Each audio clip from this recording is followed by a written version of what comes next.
All right, 6 o'clock exactly at the MJ Morning Show. MJ and the crew here, and holy crap, what about that Titanic submersible story? Out of nowhere, a Titanic's... Hey, Roxanne, are you talking to your obsessed Titanic 6-year-old daughter about this? Are you doing that? Yes or no, or what? Not yet. Not yet.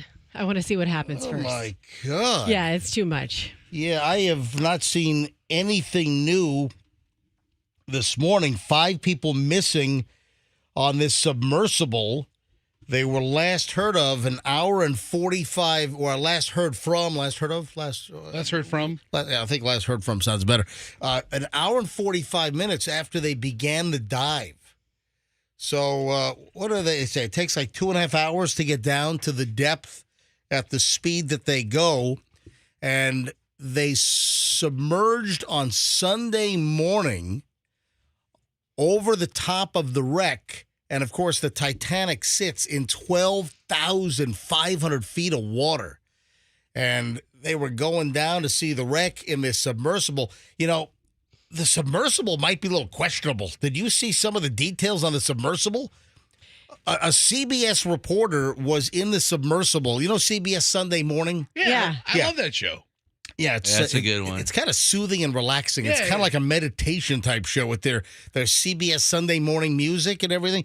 And a reporter from CBS Sunday Morning last year went in the submersible, and he said that when he was inside looking around, it looked like it was just parts off the shelf from a hardware store. And listen to this. The controller was a video game controller that you can buy at like Best Buy. That's how they Great. That's how they controlled the submersible, was with a video game controller. I think I'd rather go to space than go in a submersible. I think I'd feel safer. I mean, James Cameron used to go down there. I mean, come on, how scary can it Okay, be? but he went in like a state-of-the-art, no expense spared submersible. This is like a tourist attraction. It is, well, for $250,000 a pop. Is it that much? I had no idea. First of all, Well, just read some news. I had no idea that this was even an option. $250,000 per seat to go into the submersible. You know, also, this is the only one apparently this year. So the British billionaire, one of the guys that was on board and presumably paid $250,000, the British billionaire had said that, to the best of his knowledge and what he gleaned from the crew, that this was going to be the only trip for 2023. There were going to be a couple scheduled for next year. I don't know about that now. The question is, are they going to find anything? I mean, one can just hope that there was a malfunction and the pod, the submersible, which is made out of, they say, carbon fiber and titanium. They say that if there's a malfunction, it's supposed to automatically float to the surface. Now, did it float to the surface and it's just floating with lost communications and they can't get a hold of anybody and it's just a matter of time before the air-based or even sea-based search and rescue finds the floating pod? Or did this thing get stuck in Titanic wreckage? Oh my God, that's horrifying. It is. That's one of the theories That's what they think. they don't. That's just one of the theories. Would they take you into the dumb thing? That's insane. Well, I believe that there are places where you might be able to go into the hull a little bit or whatever. There are breaks in the ship. Did it get stuck? Did it get hung up on anything? I'm stuck on the anchor, guys. But if they lost communications an hour and 45 minutes after submerging, well, it might not have even gotten down to the Titanic. So, I mean, there's just a vast degree of unknown right now on where the hell this thing is. Did it float back up? Is it just floating and they can't get a hold of anybody? Is it at depth? Did the thing implode? Did it flood? Are they alive? Are they dead? I mean, this is just bizarre. Who would have thought out of nowhere we got another Titanic-related disaster, in 2023 when this thing sunk in 1912? My God, what if they hit an iceberg? I don't think there would be one so I don't. There are no icebergs. Did you know most of the iceberg is below the waterline? Very possible. Yes. Very possible. Yes, I know that. I don't think there are any icebergs that are floating there right now. I don't think so. It's just a theory. Just a theory. No, well, why don't you discount that theory? Fine. It's a dumb theory. Take it off the table, people. Yeah, you go ahead and take it off. But I see nothing in my cursory check of all the news and news wires this morning. 5 people missing near Titanic wreckage. British billionaire, a Pakistani father and son on board. Oh my So God. apparently there were 4 passengers and 1 submersible pilot for a total of 5. They say that there's like 96 hours of total breathable air on board. So now if you look at all the news reports, there's like a morbid air left countdown. Yeah. No. I'm waiting for CNN to put a graphic, a countdown box up on their screen. Air left in submersible. It's ticking down. That's what I'm waiting for CNN to do. Some kind of, morbid, grotesque, macabre, presentation. But, man, I sure as hell hope they find this thing. That sucks. I know. The Titanic claims 5 more all these years later. Man, how bizarre is this? I'll throw my fishing magnet out there and grab them. Jeez, You could save him. And this thing is 370 miles south of Newfoundland, I think of St. John, and then 900 miles east of Cape Cod or the Boston area. This is North Atlantic, man. You got the U.S. Coast Guard involved. You got the Canadian Coast Guard involved. You've got the naval search and rescue that's steaming to the area. But, there's nothing anywhere nearby that has the ability to do a deep water rescue. The Coast Guard can't do, they can drop sonar, side scan, and that kind of stuff. But we'll get into this later on. But, man, that's the consuming, crazy story is the Titanic submersible is missing. And there's another Titanic story, too, that we have to get to. Okay. As big as this? All right, 6:07 at the MJ Morning Show.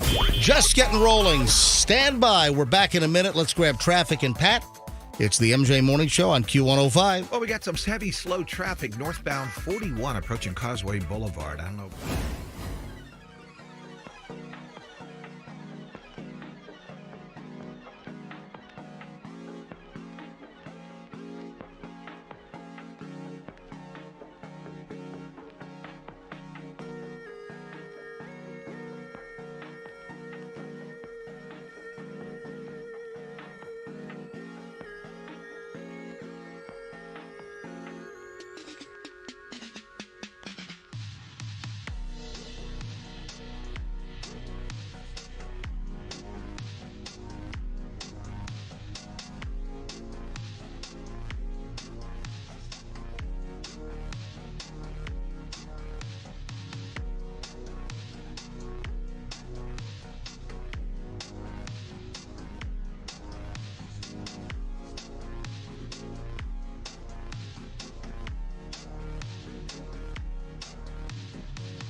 MJ and the crew here.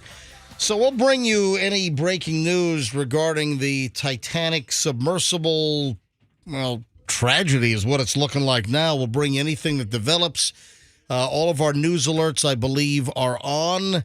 We're watching all these various sources. So if anything breaks as daylight begins, so out in the Atlantic, on top of where the Titanic sits, 12,500 feet down, if there's any word, we'll bring you the breaking news immediately, if not sooner, here on the MJ Morning Show. Did you see these Nike moldy dumpster dunks is what they're calling about them for $180? Can you buy are these online? Are these available to buy? Dumpster dunks? Yeah, Nike is being trashed because of some kind of a worn-in, like moldy-looking shoe. It's a mud-colored trainer, also available in neon green, sold for $180, and it looks like it's like totally tattered and pre-worn. But they're brand new. That's cool. That's what the story says. But look at these things. These things look grotesque. How do they smell? I don't know. Why don't you sniff it? I mean, if they're brand new, they smell great. They're right out of the box. I know, but they don't look brand new. Maybe That's they put extra scent in there to make them even more Is disgusting. there any dog turd on the sides or bottom? I don't know. But these things, is this a real?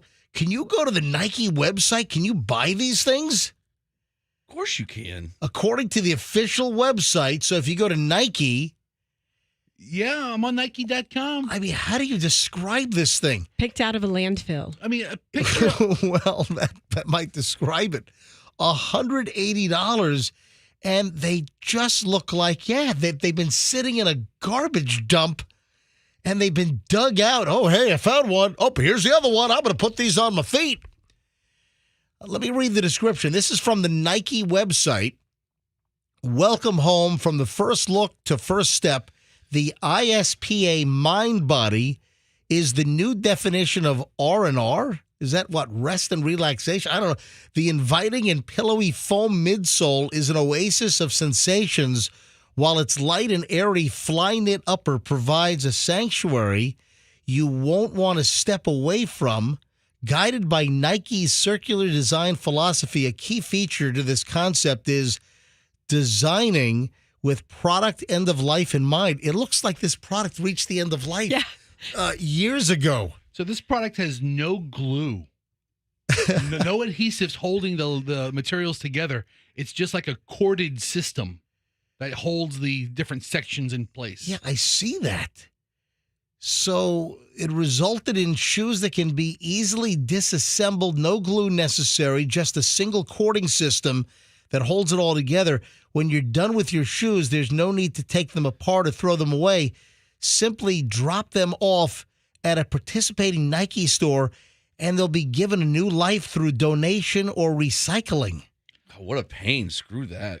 Throw them in the garbage. I guess you can buy these things. There are two different colors, the neon one, and then, I mean, this looks like something out of, if Nike made shoes for Mad Max. Yeah. That's what these things, God, they're ugly. they Yeah. are. The If they- shape, just the- everything. The new bum collection from Nike. Oh, exactly. The Vagrant. Yes. New from Nike. The Vagrant. The Vagrant. And then coming soon, the Nike Vagrant fragrance. It's very ripe. Fragrant. Foot fungus. Very, very ripe smelling. But, if you look at the tan one, you know what it looks like to me? You know those stink bugs? With Yes. like that camouflage? It looks like a stink bug shoe. It does. That's what I was trying to think. 'Cause Yeah, it I doesn't mean, look like even a shoe shape. just- It looks like a stink bug It shape. just dawned on me. It looks like take the neon one off. Go back to that one right there. And I guess you can buy these things for $180. It looks like they should pay you to wear these things. Yeah, or you could take $180 and go find random stuff around your house and fasten it together and make a better shoe. My God. So they're basically a recyclable shoe. All right, so there appears to be some homeless, abandoned merch there appears to be some abandoned homeless possessions, I should say, some belongings. Okay. And I'll tell you where they are. There's a bike frame and a backpack that's sitting in the parking lot right behind Jimmy John's, right off of Kennedy and whatever that side street is. So, there's a Jimmy John's. By the way, free smells at Jimmy John's. That's why they hang out there. Yeah, so the Jimmy John's in South Tampa, it's on Kennedy, and it's just to the east of West Shore. So there's a Jimmy John's. You got the Panera there, you get the Starbucks over there. Okay. And you got Jimmy John's, right? I don't know, it's Trask. Yeah. All right, so West Shore, Kennedy and Trask, there's a Jimmy John's. And I just noticed it's been sitting there for a couple of weeks. It's like a bike frame is sitting behind the Jimmy John's parking lot. And I don't know if it's locked up, but there's like a picked over bike frame. But then right next to the bike frame, sitting in the parking lot on the ground, looks like a backpack. And it's just sitting there. Because I use that as a little shortcut to avoid the West Shore traffic light. So I'll make a turn there off of Kennedy to get back to West Shore and try to avoid waiting for that light. And I've just noticed it.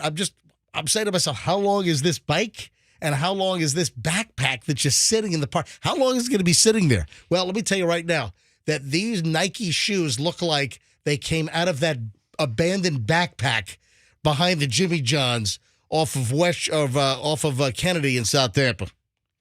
We should get that backpack and see what's in there. Or we can have a listener stop by and go through it live on the air. I don't know if any listeners that loyal to pick up leftover homeless people merch. I'd be grateful. Hey, should we ask later on? I'll ask right now. Hey, any listeners by any chance? Any listeners near the Jimmy John's off of Kennedy and Trask? So it's just to the east of West Shore and Kennedy. You got the Jimmy John's, and then right behind their parking lot. I don't think it's technically their parking lot, but there's a fence. And then right there, there's an abandoned bike that I think is taken apart, like missing parts. And then there's a backpack. And if anyone is near there right now, would you like to rummage through that live on the air for us? Because I really want to know what's in it. I mean, be careful for sharp objects. I was going to stop myself, but I was in a rush. I did my workout at I picture you pulling up in your car. I did my workout at X-Force Body yesterday, and I was turning in to get home, to shortcut that thing. And I'm like, I'm still there. I've noticed it for I think 10 days now. All right, so if anyone is near the Jimmy John's on West Kennedy and Trask, give me a call right now. 800-990-1047. We want you to go through some abandoned belongings right now for us. 800-990-1047. 800-990-1047. Yeah, it's right on the corner. You got the Jimmy John's, then you get the Centennial Bank, which Centennial Bank didn't want to keep me as a customer for some reason. I don't know what the hell happened there. Yeah, I used to be a Centennial Bank customer. And there was some kind of issue, and they just didn't seem to want to keep me as a customer. So I said, okay, I'll leave. And I just closed my account and left.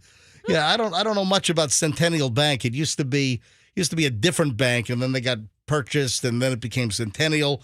And yeah, I had some kind of deal there, and I can't remember what it was. What's not to like about you as a customer?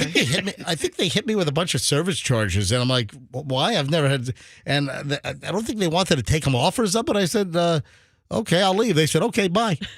so that's my experience with Centennial Bank. I mean, it sounds kind of mutual now that you say it like that. Yeah, easy breakup. Yeah. All right. So if we might have to wait until a little later in the show. Typically we can ask for anything, even this early in the morning. So is anybody on Kennedy right now near West Shore, and you can hang a right or a left at Jimmy John's and just tell me what's in that backpack? God, this can't be safe. All right. 800-990-1047. 800-990-1047. And I want to know if the moldy, disgusting, right out of the landfill Nike sneakers are inside. What size shoe are you, MJ? 9.5 typically. Would you get a size 9 or 10. They don't have half sizes available. What if there's money in it? Geez, I would probably have to go. The 10 might be too big. I might have to go with the 9. All right, they have them in both. I'm not buying these This things. would be a good look for you. Really? Yeah. It looks like it's like stink bug footwear. I'm telling you. You're an understated dresser. I am. You are. I'm somewhat vagrant looking from time to time. Especially when you're behind Jimmy John sniffing out bags that are just left there. Oh man, Oh, I'm looking at some of the comments. Here's another description. These Nike, what are they called? They're called the ISPA Mind Body Sneaker. On the comments section, somebody has written, listen to this. They look like the lungs of a pack-a-day smoker. That's accurate. Yeah. Well, if you want to order these eyesores, just go to the Nike site and look up the ISPA Mind Body Sneaker and take a look. You know, we ought to put this up. Andrew, can you get this up on Stories Mentioned? We'll make it easy. Yeah, just get the link up on Stories Mentioned on the MJ Morning Show so people can take a look and click a link and just make it easy to see these things. All right, give Andrew a few minutes, and we'll have these hideous Nike sneakers up on mjmorningshow.com, and it'll be in Stories Mentioned. You look at the top of the page, you'll see like Stories Mentioned on the MJ. Click there, and we'll have the link. We'll make it easy for you, so you don't have to search all around. Give Andrew like 3 minutes, and we should have it up on mjmorningshow.com. 6:31 at the MJ Morning Show. A pretty good pile of early morons in the news. Next, we'll keep you up to speed on the latest. If anything develops on the missing tourist sub that was trying to go to the Titanic, 5 people on board, and it is missing. Man, this story went from zero to breaking news, top story everywhere yesterday. And we'll follow that all morning long and let you know if anything develops. So early morons in the news next here on the MJ Morning Show. If your carpet...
All right, 6:40 at the MJ Morning Show, 20 minutes before 7 o'clock here on this Tuesday morning.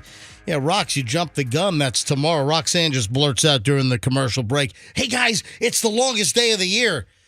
And I'm like, let's see, this is the 20th of June. I think that's tomorrow. So I quickly Googlated that. And yes, Rox, tomorrow. I jumped the gun. And I also love to blurt out erroneous information. So tomorrow, the June solstice or the summer solstice here in the northern hemisphere hits tomorrow at 10:57 a.m. What does that mean? Eastern time. What does the solstice mean? Well, it's the first day of summer also tomorrow. I believe it's the sun is directly over, not the equator, I think, Tropic of Cancer or something.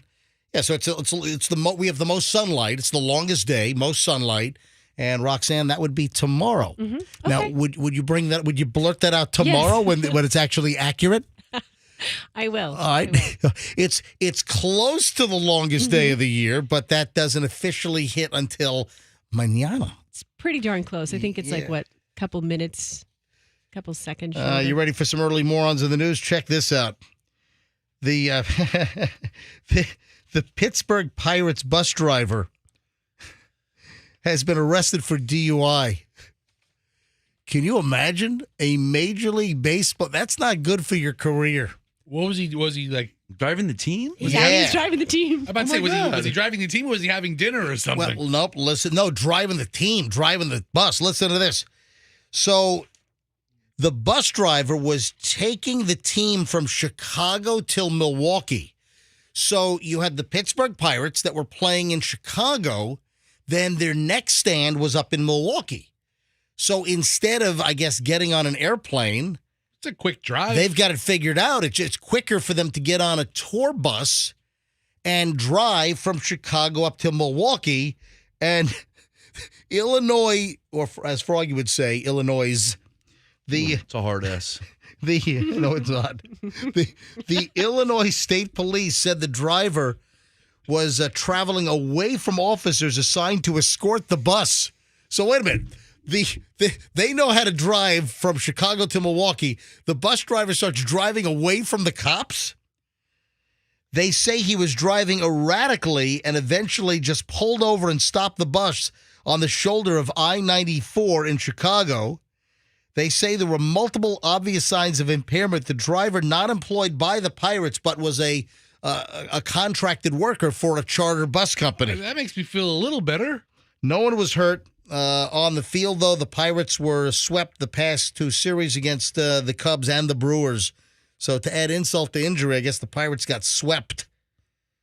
6 losses in a row, and then you got your bus driver is pulled over for DUI. God, that's terrible. I wonder if the players noticed that their driver was messed up.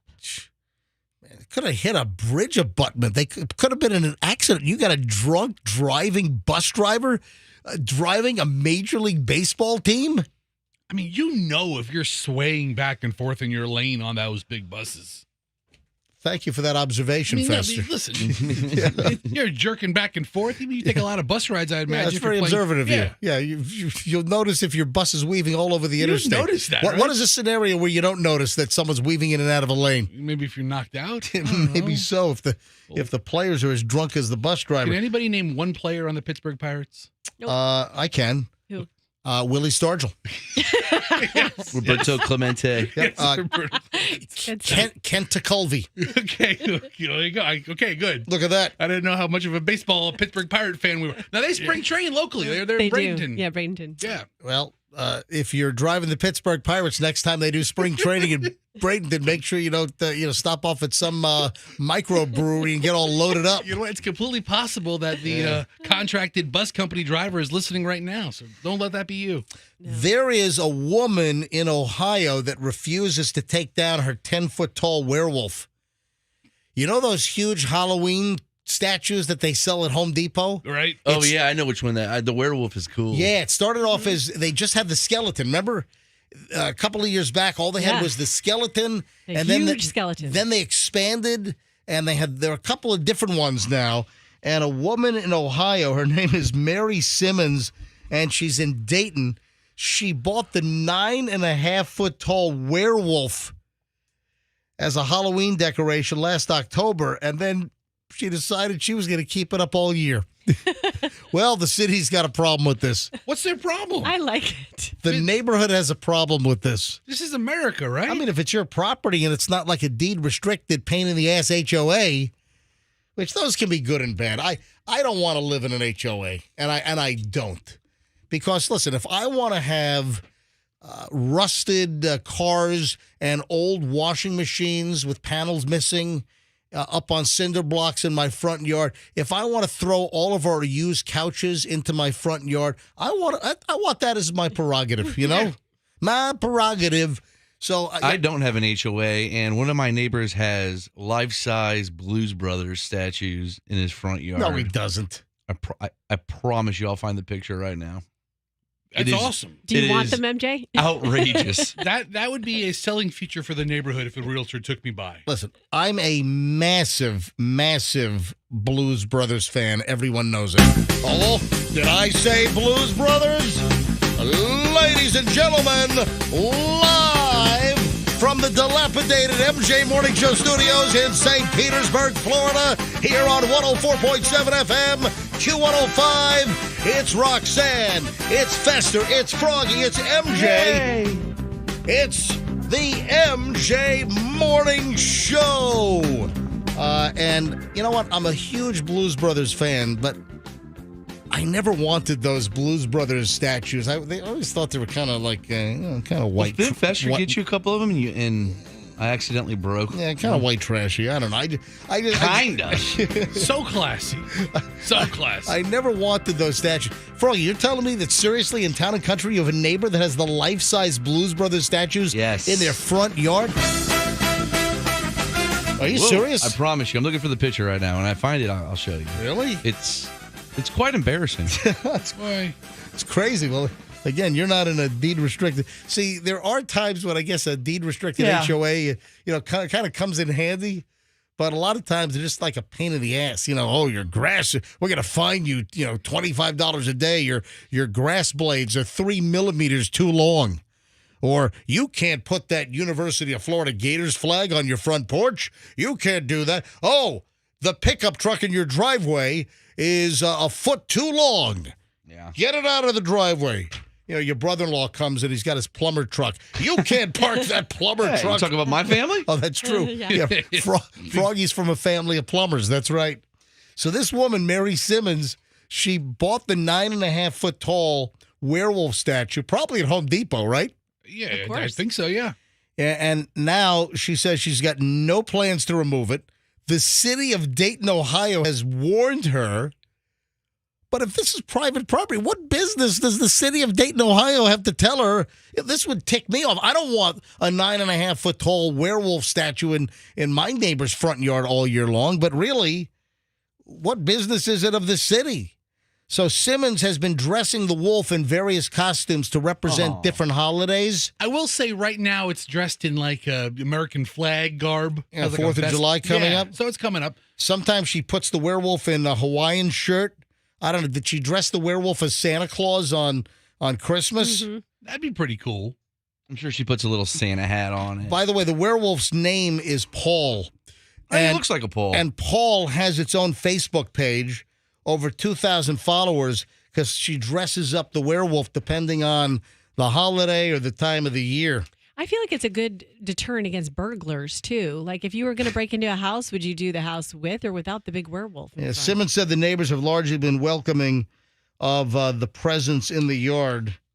So, wait a minute. The werewolf, which Simmons dubbed Paul, and then it says Simmons said the neighbors have largely been welcoming Phil. Oh, here we go. So, Look. wait a minute. Is the name of the werewolf Paul or is the name of the werewolf Phil? It's Paul Phil. It's Paul Phillip. What the hell? Sometimes he goes by his middle name. One resident sent an anonymous complaint to the city of Dayton, Ohio. City officials said they have no plans to further enforce the werewolf's removal at this time. She said she plans to keep Phil in her yard. Wait, the story has the werewolf named Paul in one sentence and then Phil in another sentence. I have the actual news report. I from don't need the actual news report. WJAR Yeah, TV. I don't I need just sent it. you a text, MJ. It is the picture of my neighbor's front yard display of the Blues Brothers. Oh, my God. Holy crap. They've been there for about 2 years. That's pretty classy. So that's what no HOA gets you. Oh, do me a favor. Let me give me yours because I can't make it big for whatever reason. Oh, you Well, can't let- zoom in? Yeah, well, let me zoom in. Let me hold this up to MJTV. You got to be kidding me. So I'm You holding. know who that is? I'm holding this up to MJTV right now. That's the guy who honks the horn at my dog. Same Really? guy. Is it? I'm holding this up, and right now, if you're watching MJTV, literally the life-size Blues Brothers statues are in a neighbor's yard in Froggy's neighborhood in Town and Country. They're like in mid-motion dance form. Oh my too. God! Yeah, these are the famous. Oh, hang on a minute. That's the famous dance Statues. poses. Yeah, it's the dance stance that the Blues Brothers that they did. Wow. Yeah, And how long have those been in this guy's yard? a couple of years now. That's pretty damn crazy. Yeah, All right, and then you see the lights. He lights them up at night, so it's very high. Lights him up at night? Yeah, you see the lights right there. Oh, my God. Oh, my God. What is this guy's deal? All right, I'm a Blues Brothers fan. I'm not putting freaking trashy statues in my front yard. All right, 6:51 at the MJ Morning Show here on Q105. When we get back, we've got to continue with early morons in the news because I want to know if your dog is hungry, is this acceptable? If your dog is hungry and you don't have the money for dog food, what do you do? Want to run a scenario by you and tell me if this is at all acceptable. So hang on. And then also another stripper warning. Folks, I've got a stripper warning, and it's all coming up here on the MJ Morning Show next on Q105. International Diamond Center.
commercial.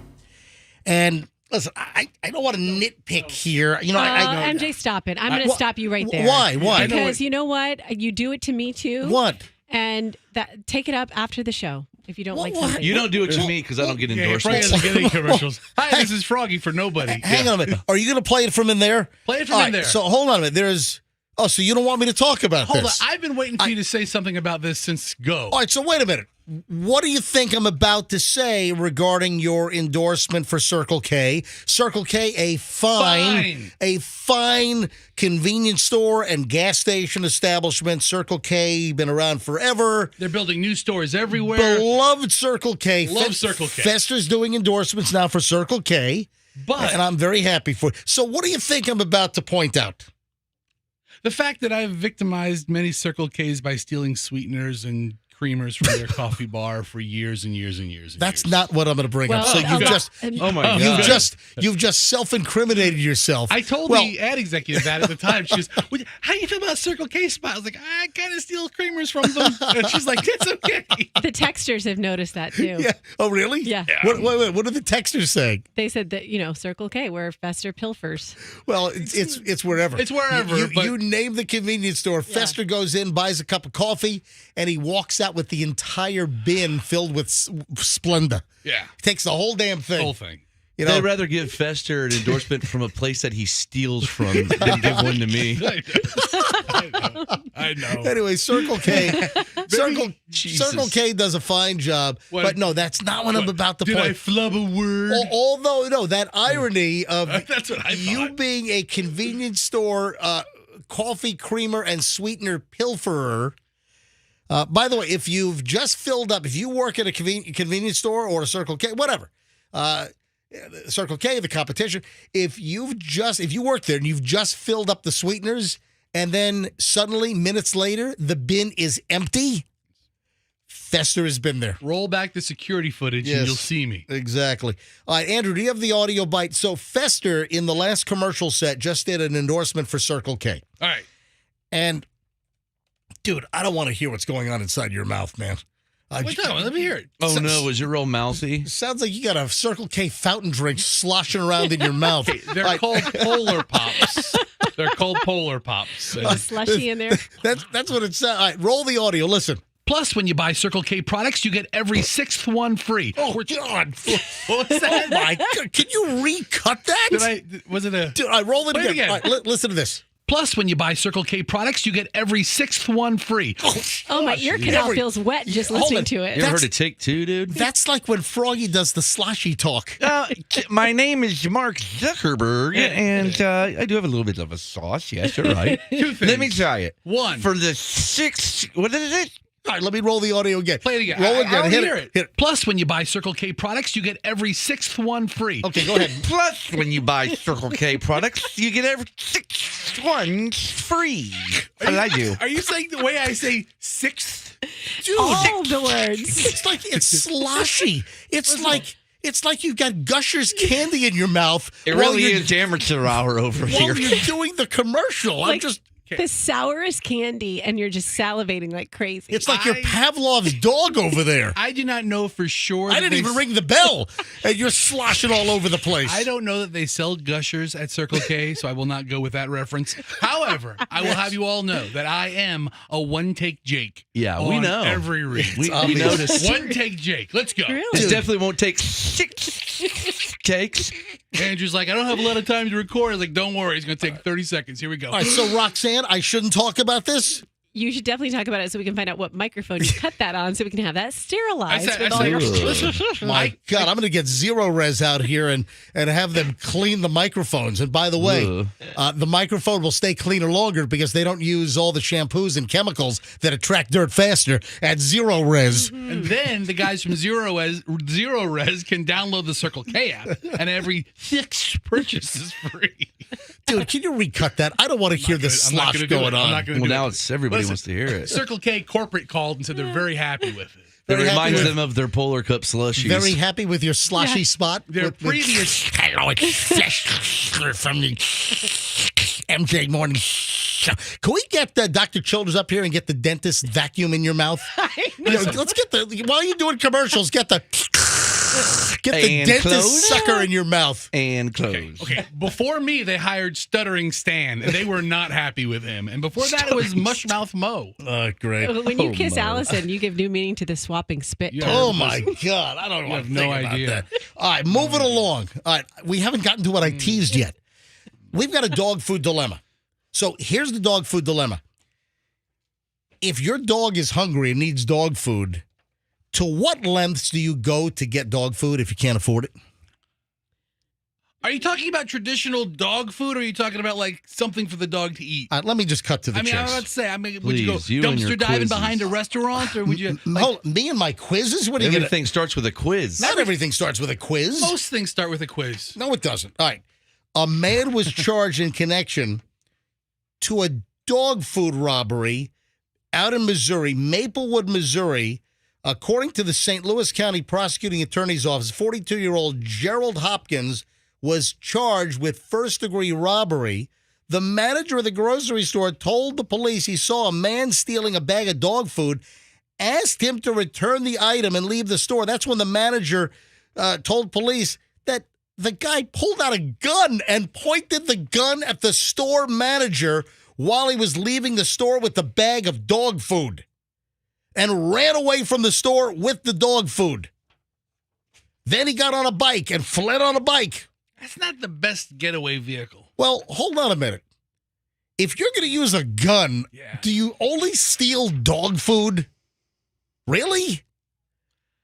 If I'm going to use a gun, my dog would be eating steak. By the way, it happened at the famous Schnucks. Yeah. Oh, lovely facility. What a schnook. Isn't the word schnook used in Goodfellas, if I'm not mistaken? Is it in a term of endearment, like schnooky? I don't think so. No? No, it's like Snookums or something. Oh, okay. Yeah, Schnooks. No, Schnooks, SCHNUCKS. That's a famous St. Louis area, Midwestern. Supermarket chain. It's like the Publix of St. Louis is Schnooks. Also, schmucks. Is really, It sounds like an insult. Yes, I do all my shopping at Schmucks. I carry the Schmuck card. It's one letter off. It's change the N to an M, and it's schmucks. I'm a valued Schmuck shopper. You have your loyalty card? That's what it is. He's a gold member schmuck over here. All right, so turned out when the cops tracked this guy down, officers searched the area, found the suspect matching the guy's description. In the backpack, they found the bag of dog food that he stole from Schnucks and a staple gun wrapped in black electrical tape to appear as a firearm. So it was a staple gun. Man. So he was very ready to put up missing dog posters, like staple gunning him to a tree or a telephone pole or whatever. But really, you would pull a gun or use a fake simulated gun to steal dog food? So this guy obviously has other mental issues. If you need food for your dog, you have to have a better plan than taping a staple gun up to look like a real gun and trying to pull off a faked armed robbery, according to the prosecuting attorney. We won't tolerate this, said the state attorney's office out in St. Louis County. So, listen, if your dog is hungry, I'm sure you can go to a shelter or the SPCA and say, listen, my dog is hungry. I don't have money for dog food. I'm sure they'll give you some dog food. Or, I don't know, is that a believable racket that you panhandle outside in the supermarket parking lot, please? My dog is hungry. I don't have money for dog food. You think, I'm guessing there'd be some sympathetic folks that'd give you a couple of bucks and then you can buy the dog food instead of committing an armed robbery to steal dog food? It only works for the first guy. If you're like the third guy with a dog, you're like, okay, I get it. All right, I'm running late because I didn't intend on doing all the sloshy talk with Fester's commercial. What are you talking about? All right, when we get back, I've got the stripper warning also. Did you see the crazy lady at St. Pete Clearwater Airport?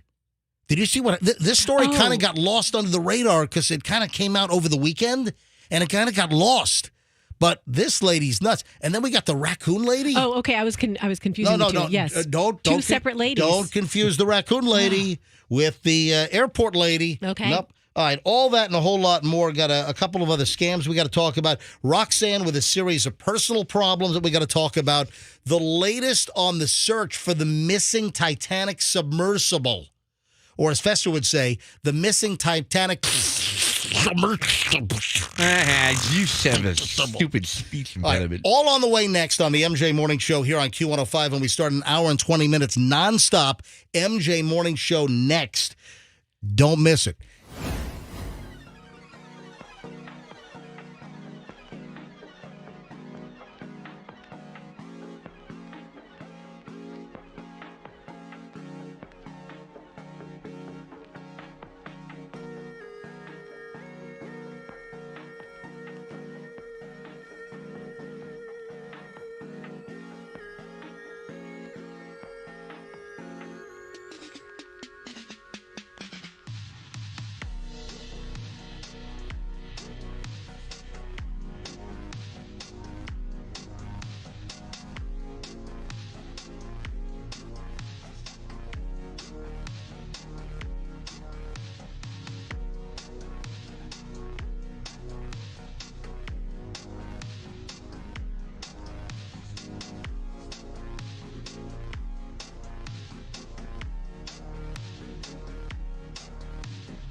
Q105, MJ here with Fester and Froggy and Roxanne. It is 7:24 here on this Tuesday, the 20th of June. Welcome, everybody. A fan favorite is coming back this morning. Ladies and gentlemen, Froggy, do you do this or is this a Hal Herman deal? I forgot. Hal is not able to host this morning. Oh, and why is that? He fell off the wagon again. Oh, he's all liquored up? Yeah, he went to That's Outback and just got hammered and then public intoxication. He got arrested again. Arrested? Really? Yeah, again. Okay. So, and I'm not going to host. Special host. I don't want to announce it yet. Special host. Oh, no, don't tell me. All right, folks, what's coming back here shortly? I would say, if I were to estimate, I would say around 8 o'clock. So roughly 8 o'clock. Ladies and gentlemen, it is the return of 8-Bit Hit. Yes. Is coming back. Roxanne. Yeah, look at that. Roxanne, big fan favorite of hers. Roxanne, Yeah. you're a member of the show. You don't have to act like a listener. Yeah, so Yes. 8-Bit Hit is where Froggy or Hal, whoever, we play 8-bit 1979, 1980 Atari computer sounding music versions of hit songs. So you have to tell us what song is being played in this chintzy old 1980s video game, like Yeah,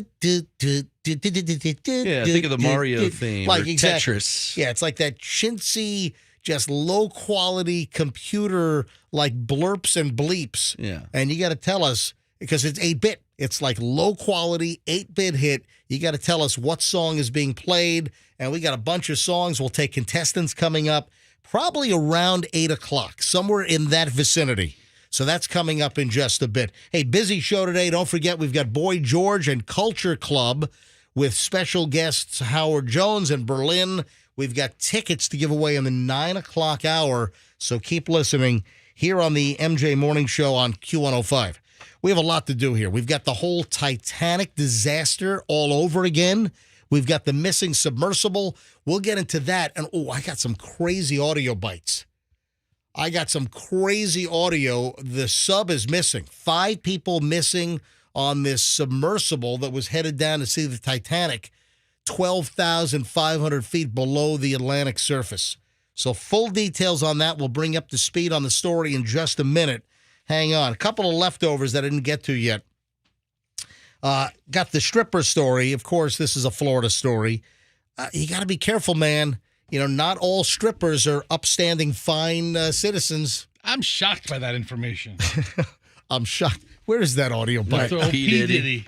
Yeah, I got to find my old P. I don't know if I can find that. I got so many audio. Oh, here it is. I found, man. Look at this. So, Festa, what I'm shocked at this information. Yeah, so when I say that a stripper stole $62,000 from a patron after a lap dance frenzy, you're telling me that you are... I'm shocked at this information. Yeah, what a shocker here. Miami stripper arrested. Why? Took a patron for $62,000, wiped out his accounts. So the stripper got a guy all liquored up on tequila, then used his credit card and PayPal information on his cell phone to funnel $62,000 out of his accounts. Yenalyn Rivera Bosaw, 34 years old. Is that a little old for the stripper side of things? You know what? I mean, like a fine wine. I don't know if she's doing the day shift. Anyway, 34 years old, was one of several women who performed lap dances for the victim in a private VIP room at Playmates last Friday down in Miami. Claiming it was on the house, the women repeatedly poured tequila shots down the guy's throat until he became so drunk he couldn't stand. As her colleagues gyrated at close quarters to keep the victim distracted, the stripper, this Rivera Bosaw, relieved the unidentified man of his cell phone and wallet, finally able to walk and get his balance to leave around 4 a.m. The guy later realized he was missing the items, began to check his accounts, and he noticed 6 unauthorized PayPal withdrawals to an unknown person, along with an unfamiliar flurry of charges to his Chase, Wells Fargo, and American Express cards. $62,345. How did these strippers think they'd get away with this? They get the guy drunk. All this money's gone. Did these stripper geniuses, did they not think that this would be an easily traceable deal? Yeah, the PayPal transactions are kind of traceable. How many strippers? I think most strippers are honest. Do you remember the stripper?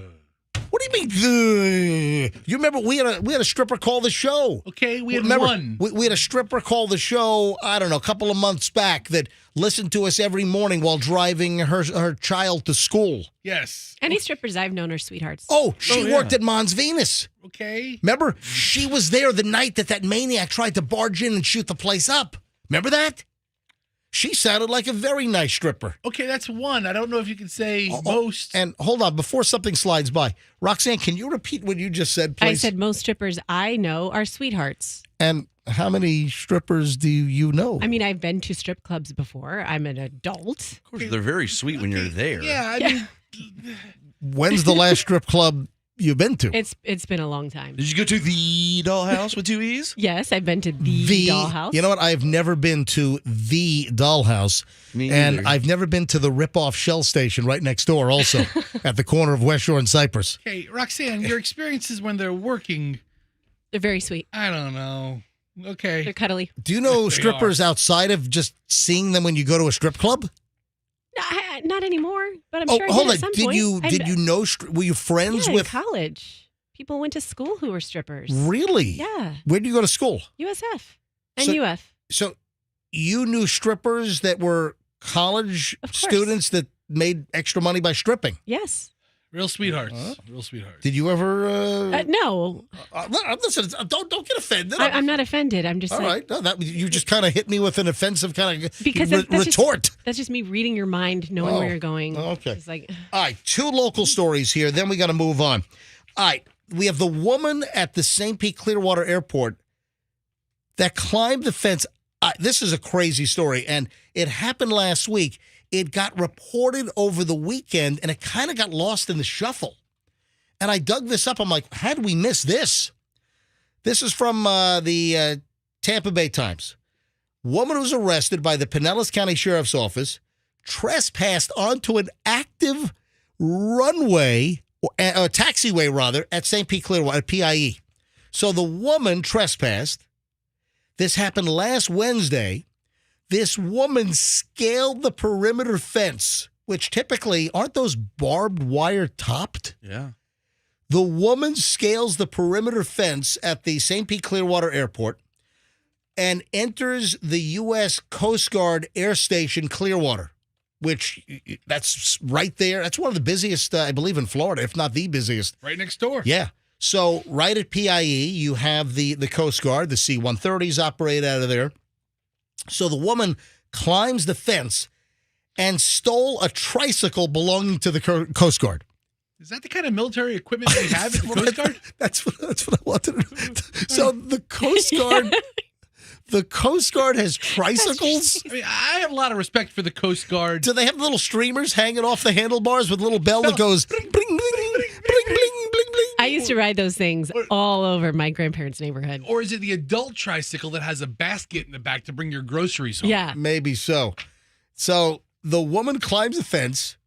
She steals a tricycle from the Coast Guard. The military tricycle, yes. Release the tricycle. And then she starts riding the tricycle on an active taxiway at the St. Pete Clearwater Airport. She rode past signage saying no trespassing, operational airport property, trespassing is a felony. So airport personnel noticed the woman biking on the taxiway because of the surveillance cameras. The woman then ditched the tricycle behind an Allegiant Airbus A320. Yeah? Nice. She was confronted by Allegiant ramp workers, the ground workers. Now she faces felony charges of trespassing onto an operational area of an airport and grand theft because she stole the Coast Guard tricycle. Oh, man. The woman initially attempted to gain access to a Coast Guard aircraft. What, was she going to fly off at a C-130? You know what? I think I'll take the tricycle instead of the C-130. It's crazy. Tricycles, along with golf carts and bobcats, are used by the Coast Guard to transport tools and parts around the air station. Okay. So I guess that's Who gets stuck with the tricycle? Oh man! All right, Seaman, you're on the tricycle. What'd you say? Well, it was Seaman, right? All right. What are people in the Coast Guard called? I think Navy. I think they're Seamen are only in the Navy. they're I don't know. coasties. I don't know. All right. So here's the other story. Local story again. Another Clearwater story. And Roxanne, you brought this up. The woman with the raccoon. Yeah, I saw that story last night. That raccoon was adorable. Yeah, probably adorable with rabies. Rabies. Yeah. Clearwater Police. So this woman was found with a baby raccoon in her bag, and that's not all. Police searched her bag after a bicycle stop. According to the Clearwater Police Department, the woman's name is Lindsay Rodewald, and she was stopped while riding her bike because it didn't have lights on at night. That is a very surefire way to get pulled over. I remember when Michelle, when she first started out at the state attorney's office, my wife worked for the 13th Judicial Circuit State Attorney's Office in Hillsborough County. When Michelle graduated law school, she had interned at the state attorney's office, then was offered a job by Mark Ober's office at the state attorney. I remember one of the, they start you off in misdemeanor. I remember Michelle early on, she had some cases where people were ticketed because they did not have a light on the bike. And you know what happens? You got people riding bikes without lights. They get pulled over. Then like 90% of the time, they got a crack pipe on them. I don't know if those stats are accurate, but for the sake of the conversation. So listen to this. The lady with the raccoon in her bag, you think there's a chance she had anything else? What do you think? Anything else? Yeah. Yup. Raccoon food. Yeah, she had raccoon chow. So the woman, while speaking to police, gave them consent to search her backpack, and inside they found a broken glass pipe with crystal meth residue. Field test indicated the presence of methamphetamine. Rodewald told the police that she forgot that the pipe was in her bag, that she used meth a few days earlier. Yeah. Yeah. Then, upon further investigation, they found this little baby raccoon in the woman's bag. Aw. Cops said that the raccoon was about a week old. You say, Froggy. Have you seen it? Yeah, it's really cute. It's like cuter than real raccoons. I didn't know that the Clearwater Police were experts on telling us how old a raccoon is. I know. They probably had somebody from the animal services. They took the raccoon to the veterinary emergency group in Tampa. It'll be cared for alongside other young raccoons. Then it'll be released into the wild. But you pull somebody over for having no lights on their bike at night, and they've got drug paraphernalia and a little 1-week-old baby raccoon in their bag that they're carrying. You have anything that can poke or stick or hurt me? Oh, yeah, that's like right out of Cops, man. Baby raccoon. That's right out of a Cops episode.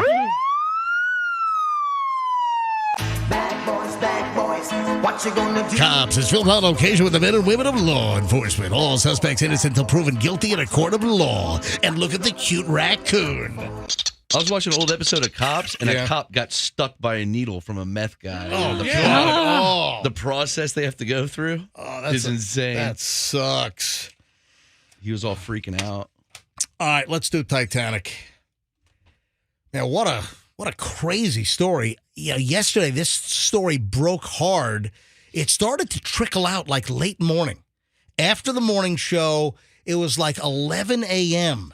The story just starts to trickle out about the missing submersible.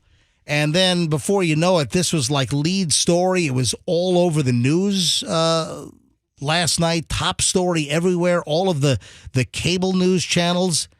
What a crazy story.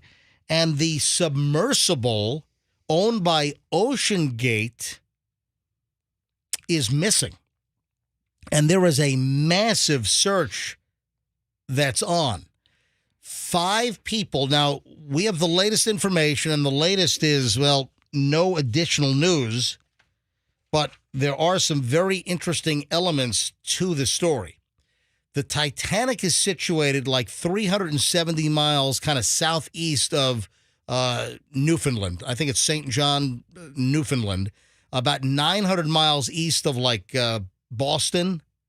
And that's where the U.S. Coast Guard, they were flying planes out of Boston, sending Coast Guard cutters out of Boston.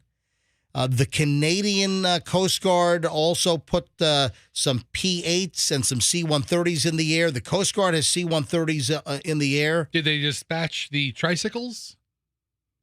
All right, Fest, listen, I'm being serious here. Okay, all right. Good one, fine. Fez. All right, we had tricycles last story. It's kind of funny. I'm being serious here, dude. Throwback. 5 people on board. Do you have the list? Fester, bring up the list of who was on board. Read that out. Yeah, so I have the photos and the list of them. It's Shahzada Dawood, he's 48 years old, and his 19-year-old son, Suleiman Dawood. And Shahzada is the wealthiest man in one of Pakistan's wealthiest men Holy crap. who has All right. ties to King Charles. Yeah, he's So one of the wealthiest Pakistanis is on that with his son? Yes. 48-year-old guy, UK-based member of the Princess Trust. Wait a minute. So that's 2. So the rich Pakistani and his son, that's 2. Right. Then you have the British billionaire, what's his name? Harnish? Hamish Harding, that's 3.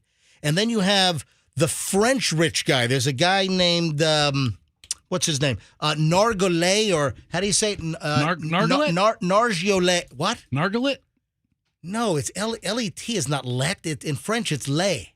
So it's Nargolay. Oh, like the car. Is Chevrolet. this feeling like a modern day Gilligan's Island? Were you waiting for the Billionaire. and his wife?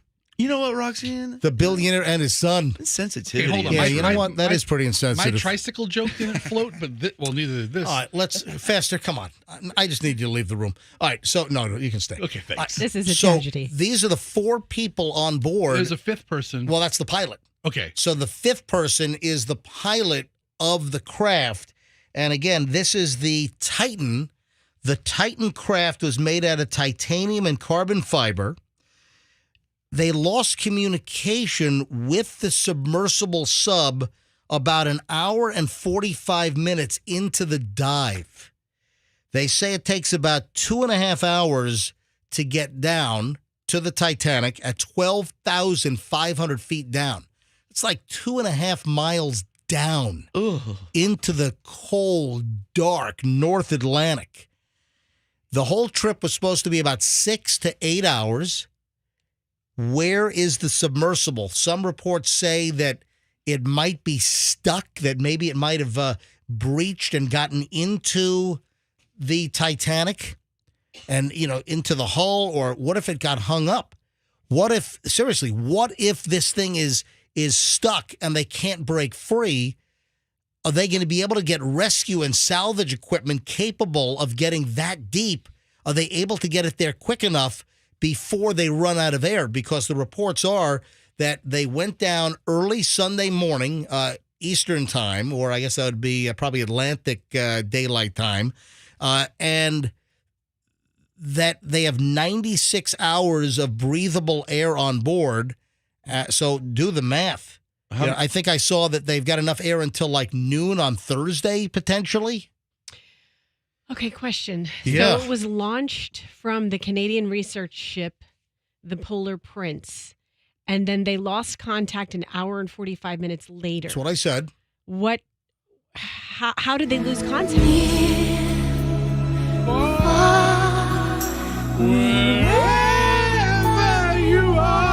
I mean, do you think they play this like inside the sub? I mean, that's, No. that's all I'd be playing now. Do you think that's part of the experience? Is they play like Celine Dion, the song from Titanic, inside the sub? Dude, tell me if you're not the 19-year-old, you're not like downloading that song on your iPhone before you leave. If they play that over and over on the way down, they eventually would get so sick of it, they'd probably pull the plug on the thing Open the themselves. hatch. $250,000 ticket cost. So the published rate to get a seat in the submersible, $250,000 a person. So just do the math. 4 passengers, that's $1 million to the company, this Ocean Gate.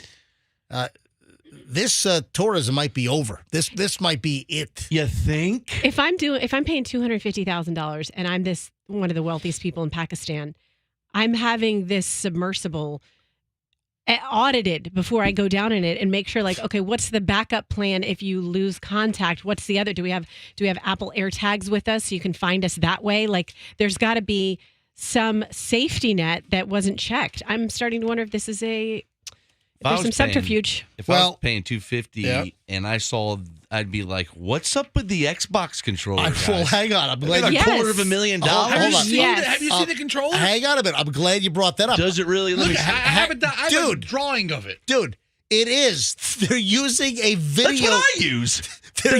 They're using to control the submersible.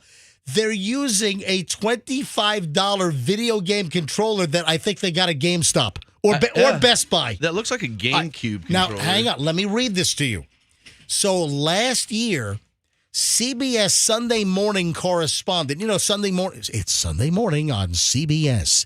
Yeah, they got that nice soothing music and everything. And then a moment of nature at the end. So CBS Sunday mornings, David Pogue, he went with a camera crew into the submersible last year, and they did a whole story on this on CBS Sunday morning. Listen to this.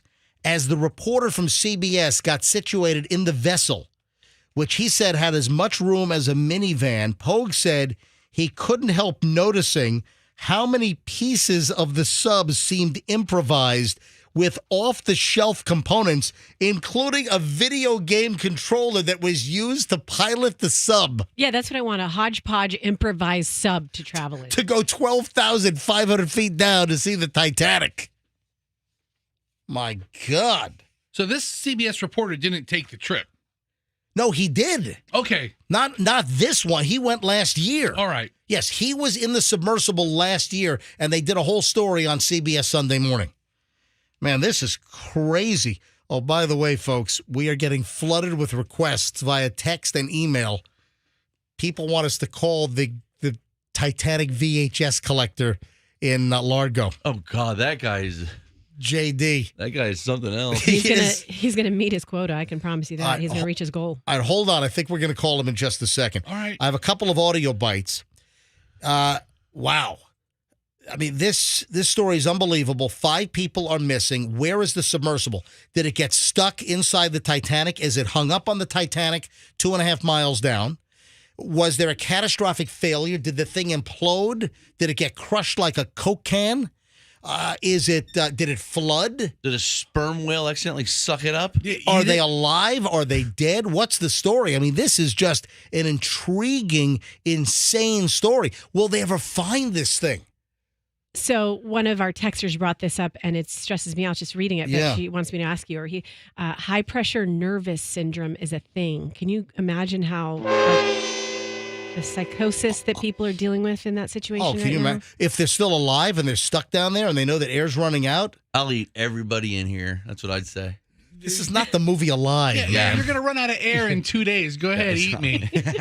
I mean, seriously. All right, I have some audio bites to play, and man, I'm just hoping that there's a happy ending. All right, quickly, survey in the room. Roxanne, happy ending or bad ending? I'm gonna try to just say happy ending. What do you truly believe? I can't think anything but a happy ending. All right. I just am picturing them like getting happy saved, endings? and I love the phrase. So, All right, Fester, sad ending or happy ending? It's gonna end in tragedy.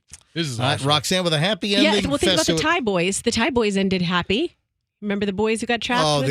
in the cave? Yeah. The Thai boys? I thought you were talking about like a wrestling Yeah, faction. I thought it was like some YouTubers. Froggy. I follow the Thai boys. Yeah. Happy ending or sad ending? I think Titanic 2 is going to be released soon. It's gonna be a really short movie though. No, it is sad. It's sad. I I just don't see it. I mean, it's obviously in a bad situation. It's stuck. want to believe that they're going to be able to race Navy assets there and rescue the sub that is trapped and stuck somewhere in the Titanic. Yeah. Send James Cameron. Is it because these guys are billionaires? I mean, you'd have to be pretty loaded to make this trip anyway, but Is this the most These are money some- anybody's ever paid to have themselves killed? Oh, jeez. I mean, it's really. I mean, these are all good questions. Can you imagine the waiver? I did read, I think I have it in my pile, all kinds of stuff about it's experimental. Things could go wrong. Oh, my God. Who would do this? I don't know. Yeah. All right, let me play a couple audio bites. Then we'll call JD the Titanic VHS collector because I'm wondering what he's thinking. You know, they ought to interview him on the Today Show this morning. What do you think? Yes.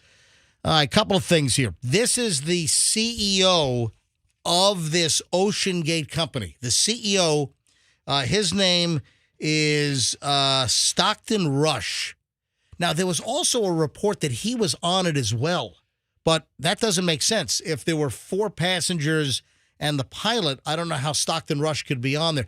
Hey, Andrew, can you do a quick research for us, please, and see, because there were some reports yesterday that the CEO was on board, but I don't think that makes sense. It is believed to be taking part in the expedition along with Stockton Rush, CEO of Ocean Gate Expedition. Right, so that's from what, Daily Mail? Yeah. So the Daily Mail is reporting that the CEO, Stockton Rush, of the company is believed to be on board as well, but that would be 6 people then, right? Then all this sounds very fishy, and it goes back to maybe there's foul play. I don't know if fishy is the right analogy to use in this whole scenario. Stockton's Roxanne? like, you know what, guys? I'll stay back on this. It looks a little packed in there. All right, listen to this. This is the CEO doing an interview on King TV in Seattle last year. Listen to what he said. We have a number of people who come with us, we sometimes referred to as Titaniacs, people who have just been consumed by the Titanic, and it was just great to take them down. No, you're just a maniac. So that was last year, MJ. Yeah. So of course you could be on this trip. So Titaniac, I never heard of that term. So Roxanne, your 6-year-old daughter who's obsessed with the Titanic would be a Titaniac. She is a Titanic maniac. Yeah. So We yes. have a number of people who come with us, we sometimes referred to as Titaniacs, people who have just been consumed by the Titanic, and it was just great to take them down. Then here's another interview with NBC News, and he talks about how there's safety features, and if things go wrong, Everything else can fail. Your thrusters can go, your lights can go, you're still going to be safe. really? Uh-oh. You know, the claim is that it automatically floats to the surface if something goes wrong. Now, what are the chances it floated to the surface?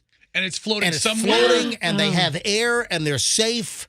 Oh, that would be amazing. In the big, wide North Atlantic. And they just have to find it with an air search because it's a speck floating in it's the size of a minivan, you know, and it's floating in the North Atlantic. MJ, I mean, is that a possibility? Yes, Froggy. I played you know how I'm a big gamer simulator? Yep. There's a game called Titanic Survivor Simulator or something? No, there's not. Are you, really? Wait, will you jump off the boat? No. You mean like the look, real here's- Titanic? No. It's a video game. Look, you run through and it floods and you have to escape the Titanic. It's simulating the 1912 voyage. And it is quite scary. Wow. All right, 2 more audio bites. This is the CBS reporter. Listen to this. And apparently when the CBS reporter was on, they did get lost for a couple of hours. Do you know where we are? 100 meters to the bow, then 470 to the bow. If you are lost, so are we. So that was last year. They got lost apparently last year. This is a passenger that was on last year. And listen to what he said. We were lost. We were lost for 2.5 hours. Okay, this is not... Wow. What the hell? I mean, if you're a billionaire, You know, a lot of things have really worked out well in your life. A lot You're of going to hop on this hodgepodge? a lot of tracking systems Oh. for boats, they track where you go and it always keeps that track. How does this thing not have you should be able to put on autopilot and it goes. How about you just hook a cable to it or something? Yes. Hook a wire. A Hook some fluorocarbon line. Yeah, hook some fishing line to this thing, you know? Hook it up to a rod and reel. Worst case scenario, you get reeled up. Jeez. Have the Gorton's fishermen just bring you back in. Listen to this. David Pogue, who was the CBS reporter who was on last year, he reported that he had to sign a waiver, described the submersible as an experimental vessel that has not been approved or certified by any regulatory body and could result in physical injury, disability, emotional trauma, or death. My God. I wonder if they had to take psych exams before they went on this. Jeez. My death. So that's the waiver they had to sign. All right, let me get the Titanic guy on here Can quickly. I tell you something important first? Yeah. So one of the texters reminded me, I read that it cannot open even if it's floating to get more air in, so they could still die floating. Well, And pressurized, you know what? yeah. I forgot about that. I read that as well, and I was just trying That not to the think hatch about has it to with be your, open once it gets to the surface it's from the like outside? 17 bolts nailed in, Oh, God. bolted in. I wonder if there's an axe to, like, break glass or something then if they're floating so they can breathe. Axe each other. Oh. All right, hang on. Let me get a hold of JD. And listen, we had JD on a couple of weeks ago. JD's the Titanic collector. He has like 1,500 or so double VHS sets. He has the largest collection of Titanic VHS cassettes in the world, and he's trying to get to 1,997 because that's when Titanic was released by James Cameron.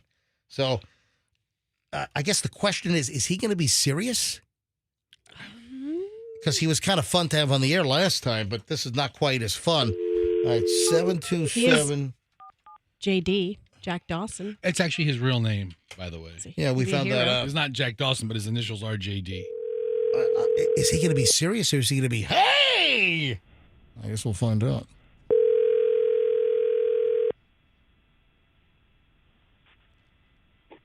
Titanic. Hey, JD, did you just say Titanic? Oh, on VHS. Love this guy. JD, welcome back to the MJ Morning Show. We're live. How are you this morning? So just another day in Titanic land. All right, so JD, the largest collector of Titanic VHS tapes in the world. JD, what are your thoughts on the missing submersible that was going down to see Titanic on Sunday? Hey, this is not good news for us Titanic fans. I'll tell you what, $250,000 a ticket? Are you kidding me? Have you ever heard of the term Titanic? Titanic? What do they call it, MJ? Yeah, Titanic. No. Yeah, Titanic, and I'll play the audio again. This is the CEO of the Ocean, Ocean Explore? What is it? Ocean Gate. This is the CEO who did an interview. Listen to this. We have a number of people who come with us, sometimes referred to as Titaniacs, people who have just been consumed by the Titanic, and it was just great to take them down. Yeah, people consumed by the Titanic are Titaniacs. And JD, since you have the world's largest collection of Titanic double VHS sets of the Titanic movie, I guess you qualify as a Titaniac. Oh, yeah. Do you have any other thoughts, JD? I mean, what do you believe? Do you think that they're going to be found? Do you think that they're doomed? What I think. James Cameron himself needs to go down there and go on the hunt and find these people, because what's going on, James Cameron? We got to find them. Taunting James Cameron. So now JD, the collector, is saying that James Cameron needs to go down and find them. James Cameron. Did you know that these trips were available, JD? I did know this. Would you go, if you had $250,000, would you go in this kind of hodgepodge Sanford and Son submersible? I'd rather buy Titanic on VHS. Let's be real. All right, so what is your count up to? What's the current VHS count up to? What do you have? 1981. So close to 1997. Well, hold on. You've added like 300 copies since we last had you on? Stacking, we are never lacking. All right, hold on. Listen, we need some help right now from the MJ Morning Show listeners to get you over the hump and let you reach your goal. You're at 1981, 1,981 copies of Titanic, and you need 16 copies? You need to get to 1997, so it's you need 16 copies, and then you're at 1997. 16 more, James Cameron. Open the door, buddy. All right. Hey, JD, great to have you back on, and hopefully the story ends happily, and we'll call you back. Man, I'm. Let's give out the address, MJ. If any listeners are sitting on a Titanic, the 2 VHS cassettes. It's the twin VHS collection. It's Titanic on VHS. It's the 2 VHS set of Titanic from the 1997 movie. And if you have it lying around, JD collects them, world's largest collection. He's almost at 1997, the year of the release of the movie. And JD, give out your social media accounts again. What are you? Titanic Fan 97. Say it again, because your phone is dipping out. Say it one more time. Fan 97. Hold on, it's weird. Your phone is like cutting low and back. Your phone is like attenuating a little bit. Say it one more time. Titanic Fan 97. There we go. Okay, Titanic Fan 97, if you want to get him a copy. All right, JD, we'll talk to you later, buddy. All right. All right, you know... I think I love that guy. Yeah, guy's funny. I know you do. I don't know how funny it is with what's going on. No, it's perfect. Anyway, couple of other things before we bring back an MJ Morning Show fan favorite. Oh, also, before we do that, I've got to talk about this 2-word phrase that experts say you should never use with your kid. I'm running a little late on that. Hold on. Let me just wrap up with this Titanic missing submersible. So there is like a sicko online that is leaving awful, terrible messages on Twitter regarding this tragedy. There is a woman named Sarah Disneyland. So on Twitter, her handle is at Sarah Disneyland. And she wrote, listen to how sick this is. With this whole missing submersible, this Sarah Disneyland wrote on Twitter yesterday, it makes me giddy inside that a billionaire is currently crying, freaking out, realizing he's dying in the deep, dark ocean. Hashtag Titanic, hashtag Titanic Tour. What kind of a sicko would post that online? I don't care if the guy's a billionaire. It's a human being. I don't care if it's a pauper. Mental issues. I mean, what kind of, or just trolling, just trying to stir things up. Man, that's horrendous. Yeah, here's another one from Sarah Disneyland last night.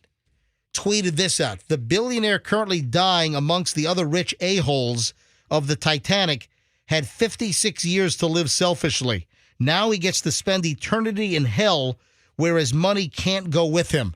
What is wrong? What is wrong with this sicko? These are sick. That just speaks about that person who wrote those sick comments. Can I ask why you're powdering your face while we're talking about the Titanic? Because we have a new guest host coming in here, from what I understand. We've got a snoot. New guest host. New guest host, so right? You got to powder your face? This is a big deal that's coming up here. This is one of my favorite things. It is one of her favorites. I think that covers the whole Titanic submersible tragedy or whatever the hell this is at this point. I'm hoping for a happy ending here, folks. I just don't know if it's going to happen. But a $25 video game controller is controlling this thing? I don't know if I'd get in this thing. I got to be honest. You know what? I would not have, if I had $250,000 to spend on a Titanic, I would not get in this thing. I'd go to space before I'd go in this thing, and I do not want to go to space. By the way, the missing British billionaire, the Hamish Harding guy, he actually flew on Jeff Bezos' Blue Origin up in that low Earth or whatever they call it. He's kicking. Yeah. He's checking off all the billionaire bucket list items. Oh my God, bucket list. Yeah. Well, oof. All right. That's terrible. All right, before we bring back a fan favorite, folks, you're going to get to call in and be a contestant on a fan favorite because 8-Bit Hit is coming back. 8-Bit Hit, where we play little samples of songs that are done as 8-bit versions, like chintzy, old, early 80s Atari video game music sound. And I guess we have a special guest host. We're going to take calls in a few minutes, but first, I'm running a little late. It's 8:03 at the MJ Morning Show. Thanks for listening, everybody. We're less than an hour away from the 9 o'clock hour. Don't forget, at 9:10, we have the MJ Morning Show must-hear story at 9:10.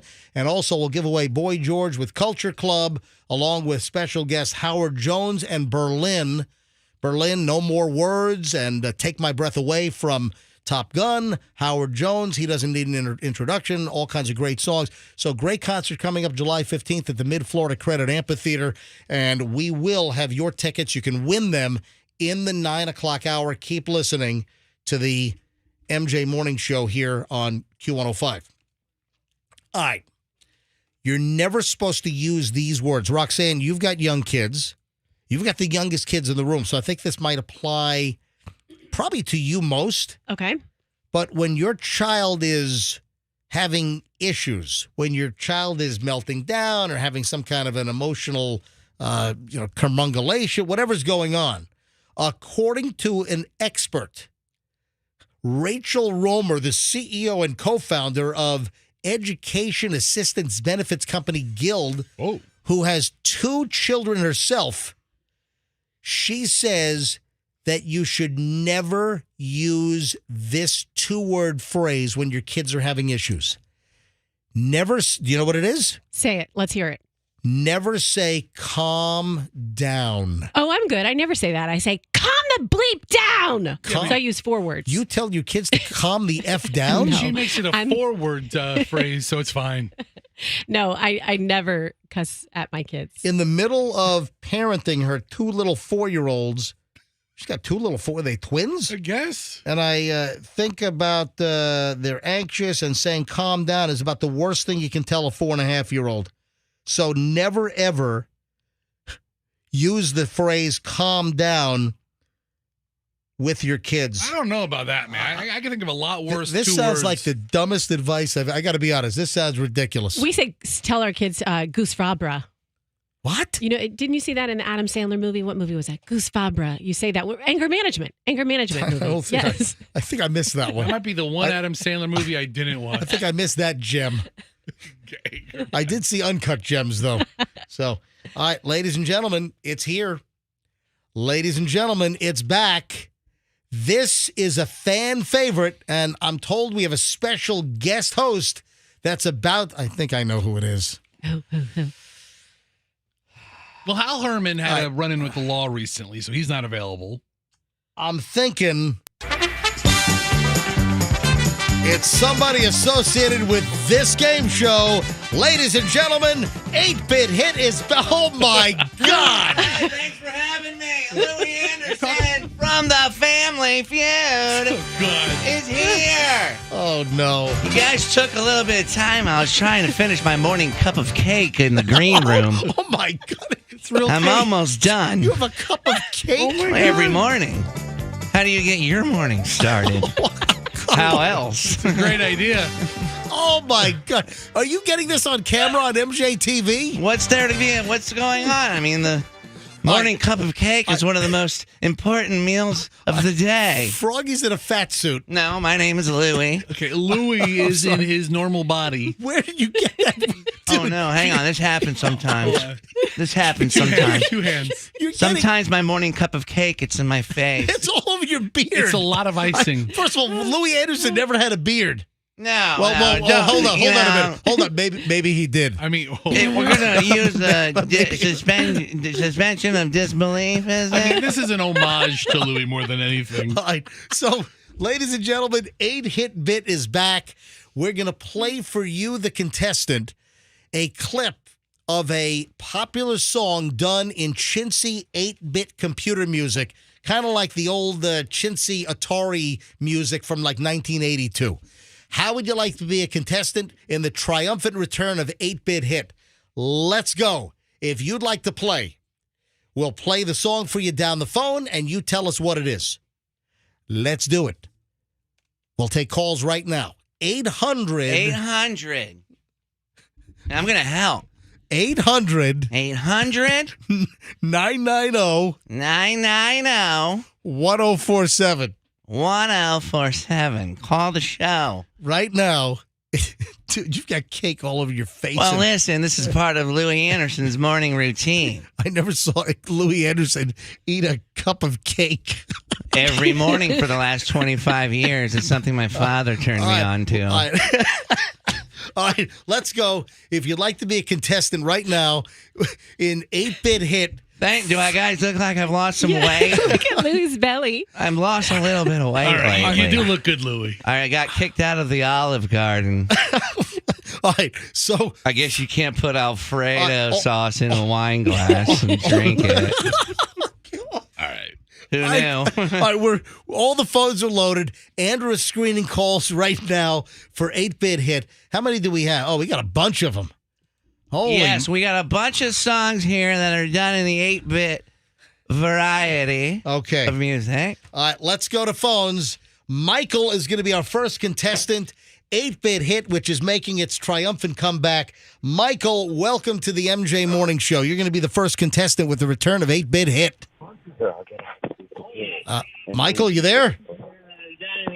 Michael! So everybody's got to turn Michael! their radio off. Michael! All right, Louie, tell him to turn his radio off. Michael, turn your radio off. Okay. Come on. Michael in Clearwater, say hi to Louie Anderson. Hey, Louie, what's up? Hi, Michael. How are you? Good. How about you? Are you ready to play 8-Bit Hit? This guy's trying to rip my voice. Don't mock him, Michael. All right. Michael, tell us what this 8-Bit Hit song is.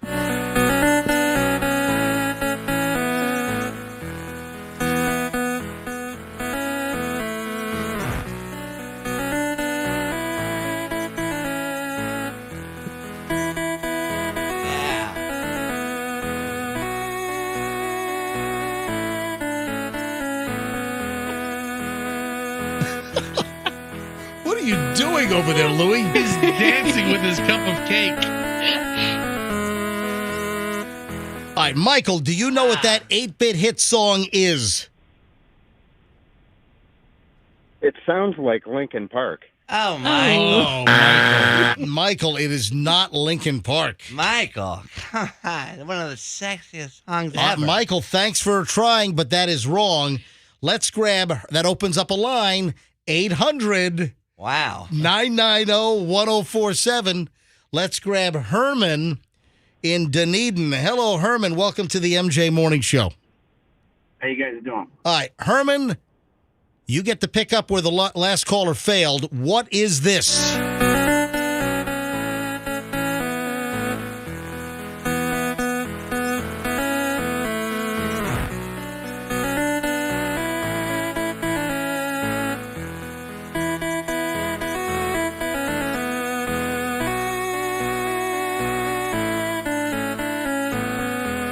Herman, do you know what that 8-Bit Hit song is? I'll Always Love You. Oh, God. Oh, It is not. Wow. So the return, already 2 wrong guesses with the first 8-Bit Hit. is this kind of a tough one to start with, I Louie? think it's easy. It's one of my favorite songs to practically dance to naked. Just opened up another line. With a baked ham. 800-990-1047. Let's grab Lisa in Largo. Lisa, come on, third caller. What is this 8-Bit Hit? Game. Lisa, do you know what it is? Yeah. What? Wicked Game. Well, say it again. Wicked Game. Yay, Lisa! Congratulations. All right, Louie, what does Lisa win? You win a free cup of nothing. Congratulations. This is just for fun. I'm so glad you said thin on the back of that. Yeah. I'll give you a Louis Anderson cameo for free. All right, Lisa, thanks for listening to the show. Okay, bye. You have a great Bye, Lisa. She's laughing, man. I think we're entertaining her this morning. Yeah. Let's grab Joy in Largo. Joy, by the way, Joy, thank you so much for listening to the MJ Morning Show on Q105 and not listening to Joy FM. Where do they get all the freaking money for those billboards? From Christ. I think so. All right. So, Joy, welcome to the MJ Morning Show. Joy, you ready to play 8-Bit Hit? Yep. Joy, name this 8-Bit Hit.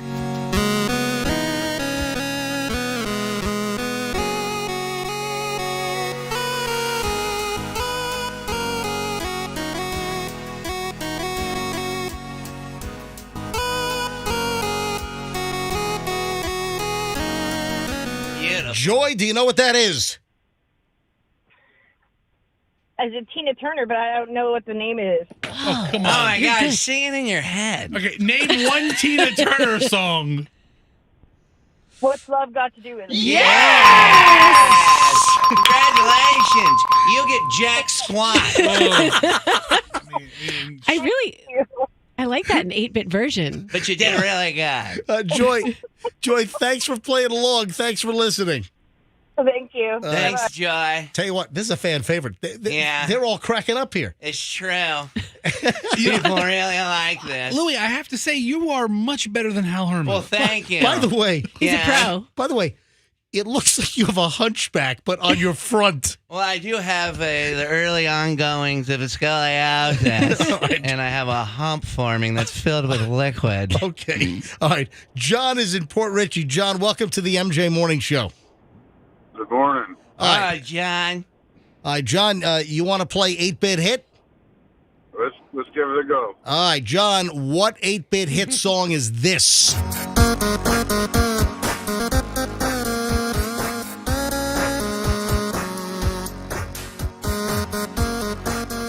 Raspberry Beret by Prince. What did you say? Raspberry Beret by Prince. No, John. So confident, you end up looking like an ass. Let's go with the more obscure hit from Prince. Let's go with that. Louie, don't call the listener. Sorry. What did you just say? He came in so confident, and then he ended up looking like an ass. Raspberry Beret. Raspberry Beret. Wow. Let's go to John in Tarpon Springs. John, you're on the MJ Morning Show on Q105. Good morning, John. How you doing, guys? We're doing well. All right, pick up where the other caller failed. Let's play it. 8-bit hit.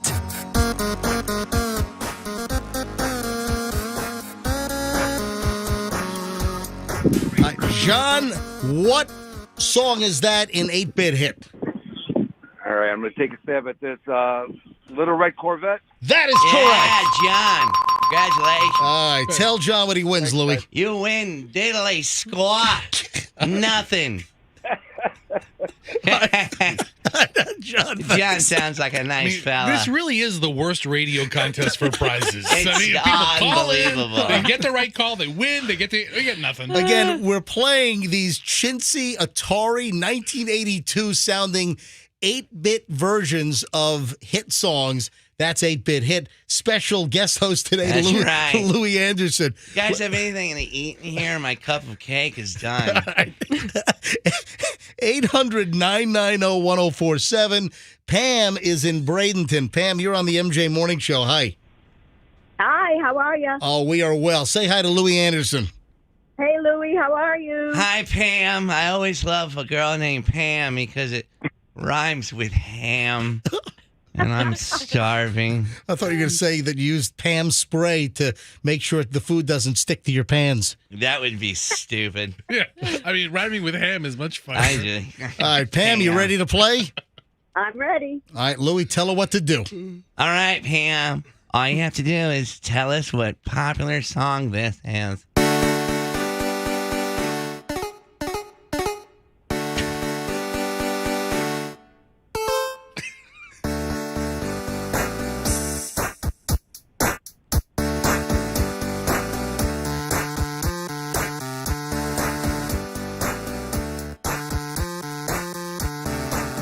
Pam, can you name that 8-bit hit?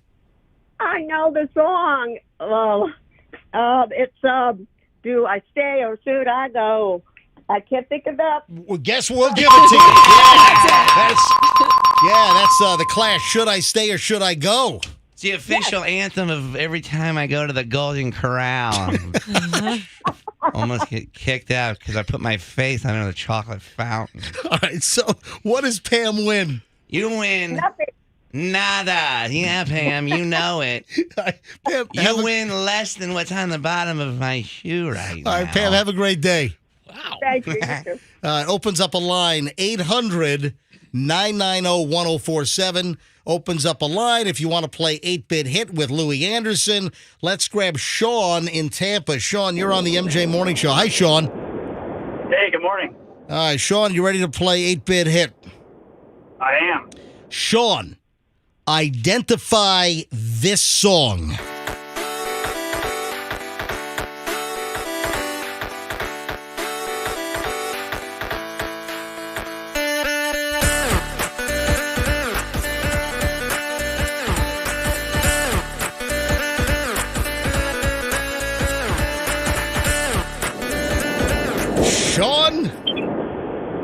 Sean, are you on an airplane wing? Where are you? I am driving, but I get knocked down, but I get up again. Yes! Congratulations! Yeah, that's a good one. That is not the name of the song. Okay, the name of the song is Tub Thumping. Yeah. But no one knows the name. Everyone knows. They were singing, "I will be winning."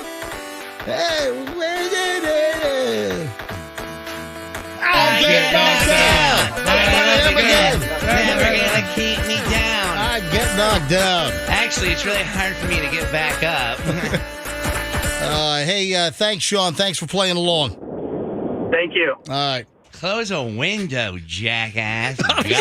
Seriously, the guy's on the radio. Just roll your window down in your car. Louis, my inner thoughts are coming out. Louis not wrong. No. Louis, don't call our listeners jackasses. My first time. All right, let's go back to the phones. We'll say good morning to Rick in Seminole. Rick, you're on the MJ Morning Show on Q105. Hi. Good morning. How are you doing? Rick, listener. Say it again. I said, got a great show there. Well, thank you very much. Louis, he's praising the show. Wow, great. Thanks, Rick. Let's get to it. All right, so Rick, name this 8-bit hit.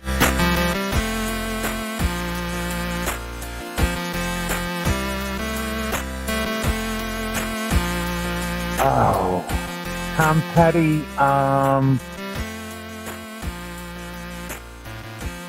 Come on, she was Rick. a good girl. I don't know. I don't know her name. Keep singing it. Come on. You're so close. Louis, give him some words of encouragement. Come on, Ricky. I mean, I'm probably not going to get it, but you can go ahead and try. Let's see. Listen to the hook. Listen to the hook. Loves her mama, loves Jesus. America too. Come on, Ventura Boulevard. What are you saying? Free Falling? Congratulations, all right. Rick. All right, you win a goose egg, zilch, Jack Crapola. All right. All right, thanks for playing along. Thanks for playing. Let's grab Kim in Tampa. Kim, hi, you're on the MJ Morning Show on Q105. Good morning. Kim, say hi to Louis Anderson. Good morning, Louie. Hi, Kim. How are you? Wonderful, sir. Wonderful. Tell us about yourself. Oh, Just kidding. Nobody cares. All right, let's go. Louis Anderson isn't mean. Well, listen, I mean. This is mean, Louis. I'm getting hungry. This is hangry, Louis. Somebody get him a Snickers bar. I need some satisfaction. Maybe 17 Snickers. Someone get him another cup of cake. Please. My shirt kind of looks like a picnic tablecloth. You could eat that. He has no interest in eating off of you, Roxanne. All right, Kim, welcome to the MJ Morning Show. Louis, get her started here. All right, Kim, are you ready to play 8-bit hit? I am. All right, here we go. What song? Super Freak. What? Super Freak. No. Well, we will. I think we can accept that. I think we'll accept that. So, Super Freak, or what's the other one we might accept, Kim? Hold on. So, Super... Wait a minute. I think she's getting some help back there. I detect some cheating. No. I just banged my head with my phone trying to knock the answer out of it. Do it again. Listen, I got to be honest. I think that... Don't take on to mother. Listen, Super Freak is acceptable. Rick James. Rick James, Super Freak. You got that one. But what else? Listen, you win, but what else? What else could it be? Stop. Hammer time. Oh, really? Yeah, well, yes. Yeah, it's, can't touch this. It's, can't touch this. Now no, you say it. I hear it. Yeah, so either super freak or can't touch this. So listen, we're going to give it to you. Congratulations. I win nothing anyway, right, Louis? No, you actually win nil. Congratulations. All right, even better. Have a great day, Kim. Bye, Kim. Thanks. Let's grab Sabrine in Largo. Oh. Sabrine, you're on 8-Bit Hit on the MJ Morning Show. Say hi to Louis Anderson. Hey, Louie. What's Hi. going on? Hi, Supreme. How are you? No, it's Sabrine, not Supreme. Great. Sabrine. Oh, yeah. All right, you ready? Yeah, I'm ready. Sabrine, name this chintzy 1980s Atari version 8-Bit hit of this song.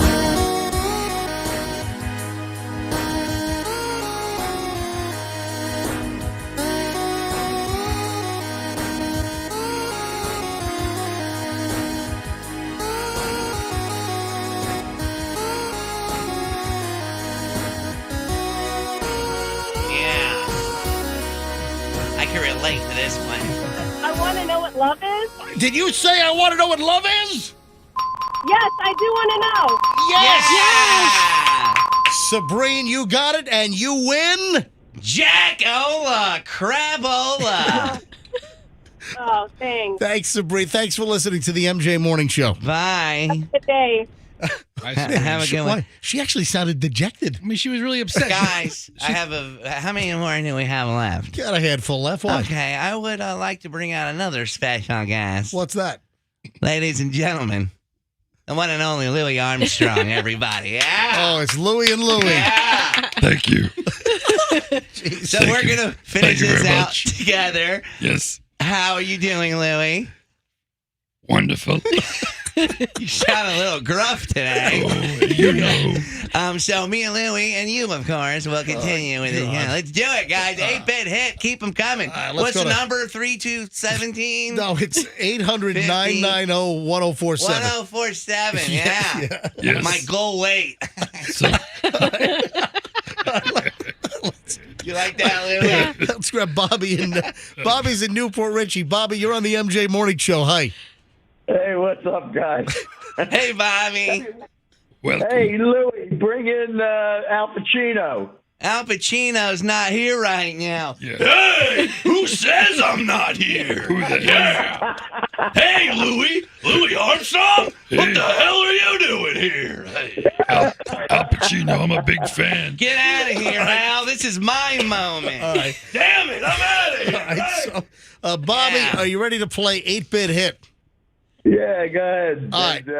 Bobby, name this 8-Bit hit song.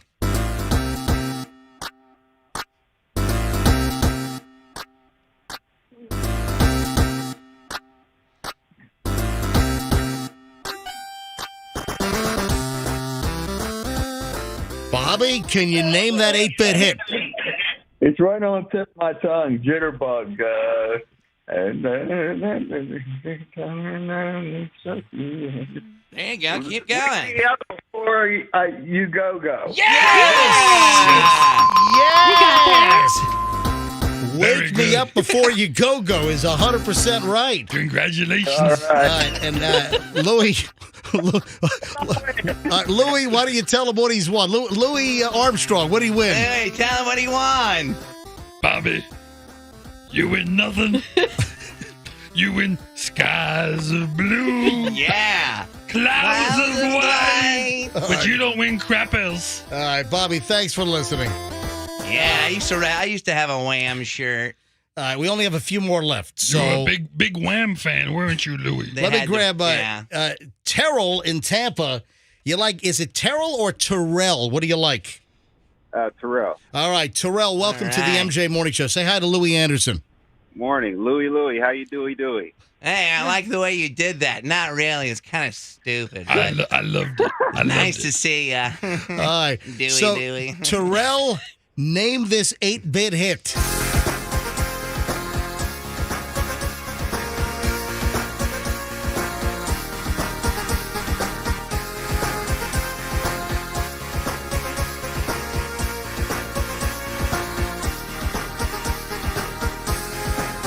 That's an easy one. Terrell, what is it? That's going to be the final countdown. Wow, Terrell. Yeah, nice. And Terrell, congratulations. You win what? Louie, you want to tell him? I mean, I will. Go for it. You win crap. Good one, Louie. You win nothing, but thanks for playing 9. along. Let's grab Dave in Largo. Dave, you're on the MJ Morning Show. Dave, you ready to play 8-Bit Hit? I am ready to play. It's Crazy Dave, living for this return. Woo! You know, Who is this over anxious ass? Crazy Dave. Oh, hey, I'm just kidding. You sound really great. Did you call him an over anxious ass? No. I mean, I have a really Well, nice. I think what he needs is a good dose of analysis from Dr. Phil. All right, Crazy That's Dave. what Louie needs. Somebody hang up on this guy. I mean, this is a show of professional impersonation. Tell you what, we need to get Crazy Dave on with the Titanic collector. Yeah, That's we what we need to ought to do. send him down to the Titanic. MJ, I was in a production of Titanic the musical 4 years ago. Where? At the Largo Playhouse? No, at the Francis Wilson Playhouse in Clearwater. Oh, wow. I was the owner of the Titanic. All right. Well, Wow. I'll tell you what. Name this 8-Bit Hit, Dave.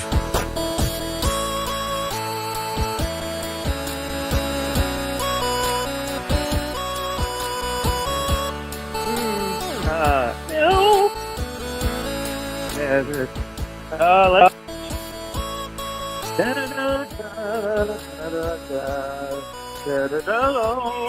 Down again. No.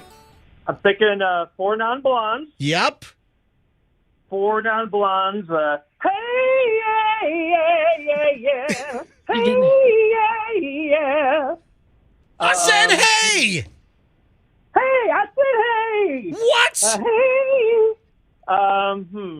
Let's see. 4 Non-Blondes. What's up? Yeah,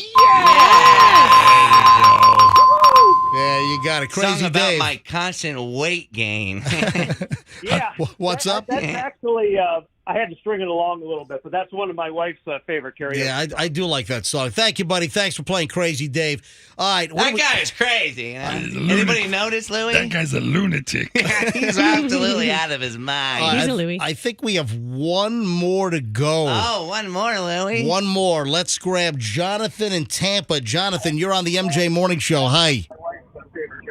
I do like that song. Thank you, buddy. Oh, man. Jonathan. Jonathan, turn your radio down. Jonathan, get with it. Jonathan! Oh, jeez. You Gonna just play the sitting whole there damn thing laughing back. at us. Go to the next guy. Jonathan! One more. Let's Quit thumbing it, All right, here Jonathan. we go. Listen. You're on the MJ Morning Show. Hi. How you guys doing? Jonathan, turn your radio all the way down. You're adult, Jonathan. I just did. So sorry. All right, Jonathan, is your radio down now? Yes, sir. All right, Jonathan, say hi to Louie Anderson. Hi, Lou Anderson. My name isn't Lou. You hump. It's Louie. All right, Louie. all right, Jonathan, name this 8-Bit Hit.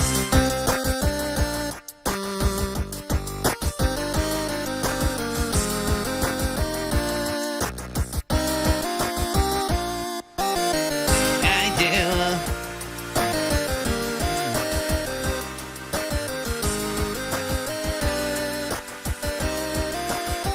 Jonathan, what is that 8-Bit hit? Backstreet Boy. I think no, I do.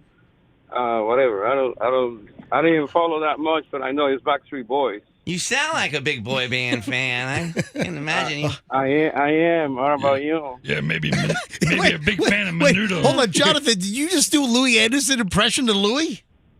Oh yeah. Yeah. Let me hear it again. What's going on? Hey, what'd you have for dinner last night, Louie? No, I'm Lily. How are you? I'm good. Hi, how are you? All right. Well, it's not Backstreet Boys, but you're on the right track. It's the same type of genre. Think of 5 more really attractive, beautiful men. On to the next guy. Everything you do, I don't. Jonathan, thanks for playing along, but I can't give it to you. Sorry, Jonathan. Jonathan, have a great day. Get your boy bands correct. I have every poster of every boy band in my apartment. All right, folks, that opens up a line.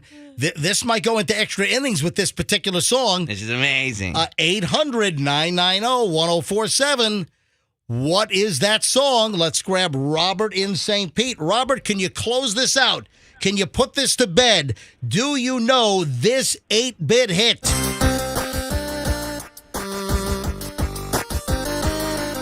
No.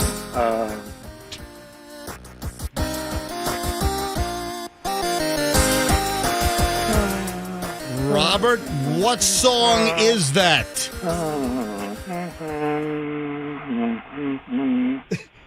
Wow. Hum some more. You know what? But I can't think of the name of it. You still in bed? Robert, do you at least know the group who sings it? No. God, Robert, come on. Try really hard. I'm trying really hard. Come on. No, Robert, I'm so sorry. How does everybody not know this group? All right, let's go to the next line. That was awful. I got a feeling that the next caller's going to know. I think so. It's Amanda in St. Petersburg. Uh-oh. Amanda, let's put this to bed. Let's close out 8-bit hit. What song is that in 8-bit hit? Is it Everything I Do It For You? What the F? No. Wow, I can't believe what I just heard. Everything I do it for Bryan Adams from Robin Hood? That was so bad. I mean, I do love Prince of Thieves, but get with it. No! All right. Every little thing I do is a line. I recognize that laugh. Yeah, it's a lyric, but it's not the song. Louis, that could have been the worst guess of the day. That guess was worse than the dog turd I stepped in on the way into the studio. All right. And it was a big one. It was a big one. Thank you, Amanda. All right. Kimmy in Riverview. All right, Kimmy. Kimmy, you're on the MJ Morning Show. Come on. Let's close this bit out. 8-bit hit. What song is I this? got this one all day. It's in sync. It's going to be me. Yeah! There you go. How do you not know? Joey Fatone, Lance Bass, my personal favorite. Justin Timberlake. JC. He was my Shazza. favorite. for I'm sure. not done, lady. He's not done, Kimmy. JC Shazza, and of course, the one that's a little overweight who I can relate with, Joey Fat One. You said him twice. Yeah. There's another AJ Chris Kirkpatrick. Hey, Louis, it's Joey Fatone. I think it's Fat One. It's not Fat One. I'm pretty sure in my circles it's Fat One. MJ, spell it out. It's Fat One. Hey, congratulations, Kimmy. Thanks for closing it out, and thanks for knowing it was in sync, all right? Thanks, Kimmy. Thanks, guys. I listen every morning. You're my favorite. All right, thank you for listening to the show. Have a good day. There it is. Wow, I'm so tired I could barely stand up. I mean, that was exciting. You ready to take a nap now? Yeah, I mean, gosh.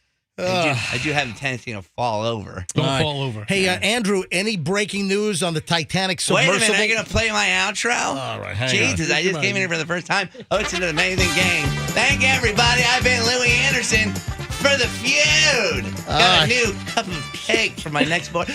Whoa! He just fell out. He's on the floor. So, I just slipped. Louis Anderson just threw his cup of cake at Fester. It's all over Fester's Oh shirt. my God, I just slipped. Sorry. It's on the microphone and everything. Where did you get so much cake? Somebody must have put a banana peel on the floor. Where did this cake come from, Louis? The cake Oh, yeah, I keep a cake in my trunk, a sheet cake for emergencies right next to my spare Louis, tire. this is really good cake. Thank you. Fester's licking it off the microphone. Nobody else keeps spare sheet cakes in their trunk? No one else keeps a spare sheet cake in their trunk. All right, guys, thanks for having me. Probably my last time ever. Frog, you don't have to leave. You don't have to leave. I got to take off this horrifically hot pillow Just outfit. take the wig off and pull the pillow Hey, off under your shirt. Get Froggy's camera on so we can see him disassemble his Louis Anderson outfit here. Yeah. All right, let's go. All right, the wig is off. Wig is off. Okay. Yeah. All right, the jacket's off. Slowly Jacket off. morphing into Froggy. Hold on, what did you just say? I said jacket off. Go, Froggy. Jacket off now. Trust me. Right. There's The many jacket. times I The repeated the jacket statement. is off. All right, and then you have a pillow. That's my opening line. Is that your shirt? Yes, this is a shirt I take to hardware conventions. Well, it's gonna have to be dry cleaned because it's covered in cake. All right, we got to move on here, folks. It's taking a long time to get undressed, Louis. This disassemblage Now, is something. During the last half hour plus of 8-Bit Hit, any new Titanic submersible news? Has anything broken? I don't believe so. I'm looking at the news monitors. I don't see anything going on. Man, what a crazy story. So hopefully there'll be a happy ending. Oh, geez, we're talking about jackets and all right. So we'll bring you any news as it develops before the end of the show. It's 8:39. Now, coming up in the 9 o'clock hour, don't forget we have the 9:10 must-hear story of the morning. Every morning, 9:10. We have a top-notch story you got to hear. Also in the 9 o'clock hour, coming up here on the MJ Morning Show, we're going to give away Boy George with Culture Club special guests Howard Jones and Berlin. We'll give away tickets for the concert July 15th at the Mid-Florida Credit Union Amphitheater. So stand by. All on the way here on the MJ Morning Show on Q105. Now, Fester, I have a food recall warning for you because of anyone in this room, I'm thinking that you would most be affected by this. A food recall warning. Okay. 42,000 pounds of Johnsonville better with cheddar sausages are being recalled because of possible contamination.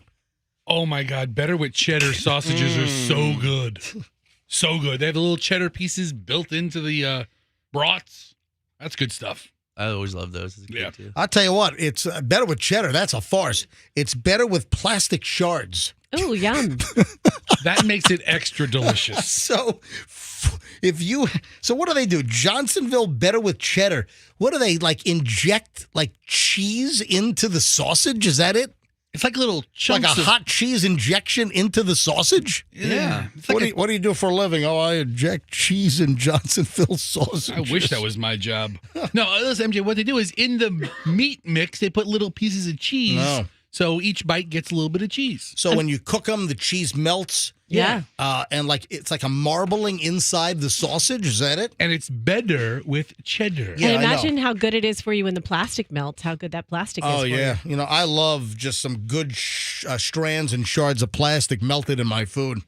I probably consume more Johnsonville products than the average American. You know what's really good? When you have a delicious piece of lasagna with melted saran wrap on top.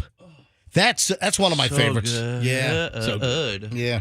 All kidding aside, 42,000 pounds of better with cheddar Johnsonville sausages are being recalled because they may contain very thin black fiber strands of plastic, according to the U.S. Department of Agriculture. And they're going to throw all this food out? They can't give it to pigs or something?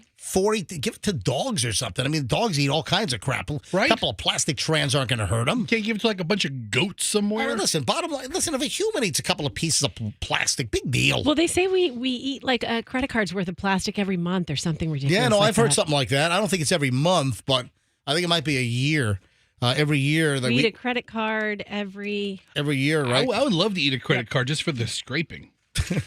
Just for the clean out. Yeah. All right, now, Roxanne, you've got a couple of personal issues. Now, I don't know if we're going to get to both of them today. I have one I would prefer to get to today. Oh. I think it's the Instagram, right? No, the cleaning woman. I want to do Instagram today. I want to do cleaning woman. Oh! You guys are at an impasse. I can't follow Louie with Instagram. All right, Roxanne and I are butting heads. Nobody could follow. Okay, all right, No, fine, you're right, fine. you're right. I'll give in to you, Roxanne. Roxanne wants to talk about her cleaning woman. Now, this has become a topic on the program because I found out that Dig Dug, Roxanne's now husband, we found out that Dig Dug only allows the housekeeper once every 2 weeks. And I put my foot down. Doug. I put my foot down and I told Roxanne, you go home and you tell Doug, we're going to have the cleaning lady once a week, not every 2 weeks. But there's been a development with the cleaning woman, and this is crazy. And you remember what I said to you? No, I don't. I said to you, you better have pictures or you're lying. Well, we'll get to that. We'll get to All that. right, Roxanne and the cleaning woman issue. You got to hear this. next on the MJ Morning Show here on Q105. Stand by. Now.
And the crew, 8:56.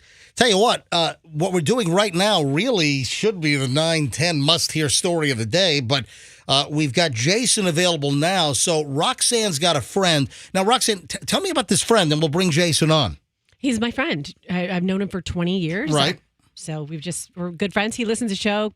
It's kind of, we keep in touch during the show because he'd be like, oh, I know this, I know that. He knows a lot of people. He's had all kinds of travels in his life. And so, he just keeps me informed when he hears stories. And that's what he did today. Well, Jason, welcome to the MJ Morning Show. Now, Jason, you texted Roxanne some insight on the missing submersible, this Ocean Gate Titan, which had 5 people on board. It is missing.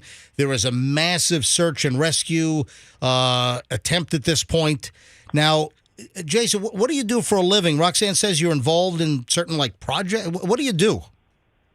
Yeah, in my past life, I had some projects going on, some venture capitalist type stuff. I actually worked with the gentleman I was clicking around last night and saw on Fox News that he was on. He was one of the original divers that went down and did some of the Titanic stuff years ago back. He found a lot of success in that, him and his father. And we met on a Duck Dynasty project. We were doing a exhibition deal up in Louisiana up there for the Robertson family. And I got called in towards the end of the project. They had some challenges they wanted to get through. And so are you a logistics guy? Are you a producer? What do you describe what you do for a living? Yeah, it's MJ. I kind of they were, to be pretty blunt about it, they were falling short on some capital for it. Are you like a fixer, or are you an investor? That's a good word. Call it an investor. An investor. Gotcha. All right. So, what is your insight into the missing Titanic submersible, Jason? Yeah. So, when I saw the news, it popped. It kind of grabbed me because I've had some dealings with the Titanic before, and there was a lady in town, Maureen Daly, that had some artifacts and whatnot. She's a good friend of mine, so it just grabbed me. So I started to pay attention to it. When I saw Michael Harris on news last night, it could kind of hit me hard. But according to him, it doesn't look very good from this view. They had 96 hours, whatever it was, tank times, and they had everything pretty drawn out. And if you've lost contact the way they've lost contact, I guess he's thinking they could have had a hull issue. And if that was the case, anywhere around 3,000, 3,500 meters, that thing could have exploded. And, we all know how that ends. Yeah. So did he say that on Fox News last night, or you have insight? Yeah, he said it on Fox News last night. And, he's, like I said, he's pretty well-rounded in the dive game. He's the guy. He still has some artifacts too as well. And the guy on Fox News, this you said Harrison?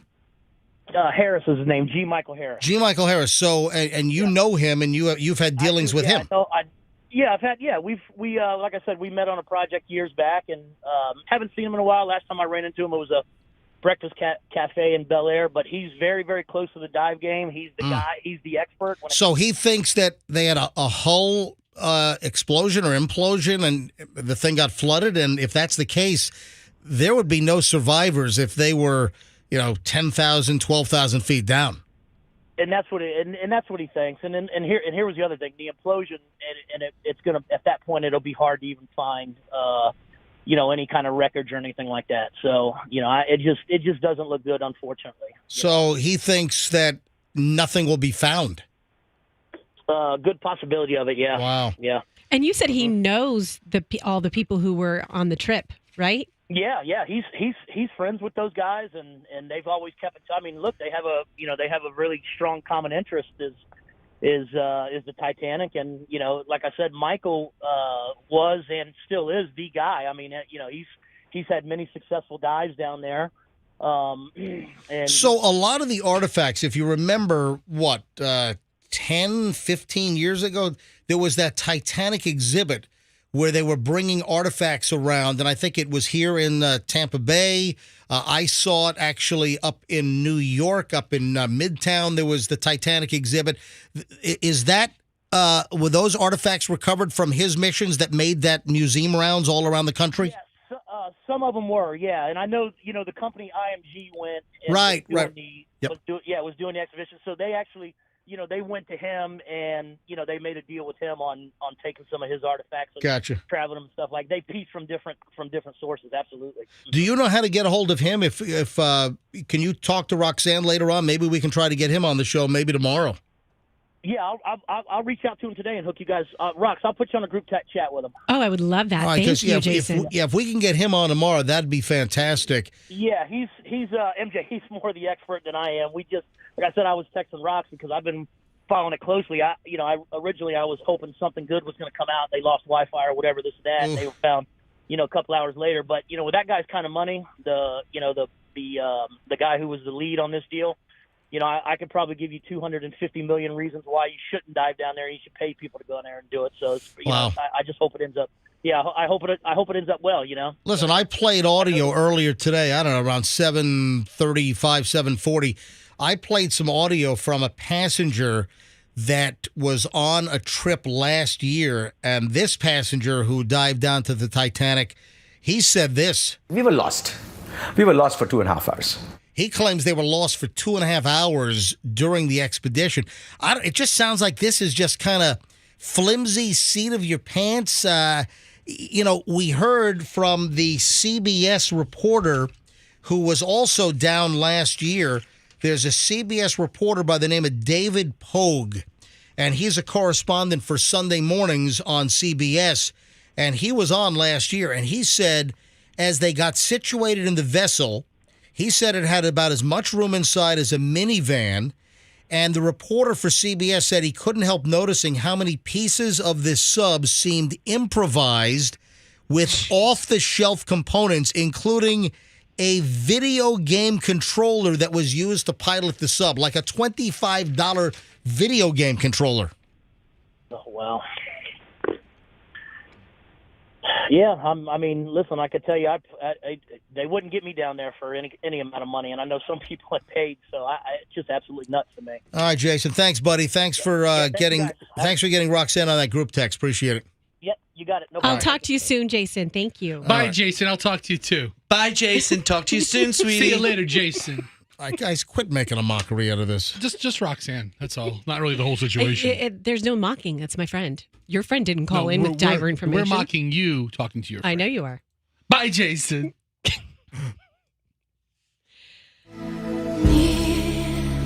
You're making light of the situation. I am This not. is a mockery. It is not. I mean, how do you not talk about the Titanic and hear this song in your head? Man, I am hoping, I'm praying, I'm wishing that this has a happy ending.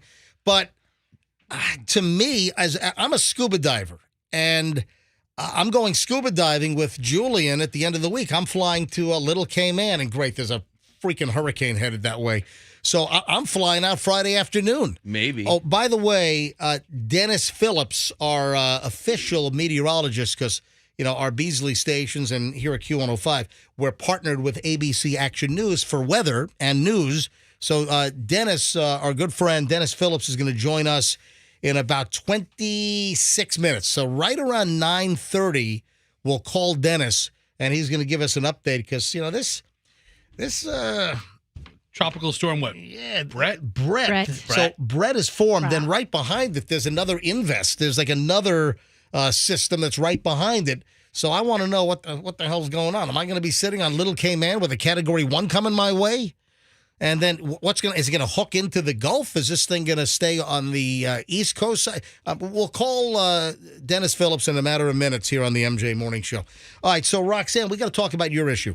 I do have a little breaking news, and then we'll get right into it. All right. A distress signal was sent from the missing Titanic submarine.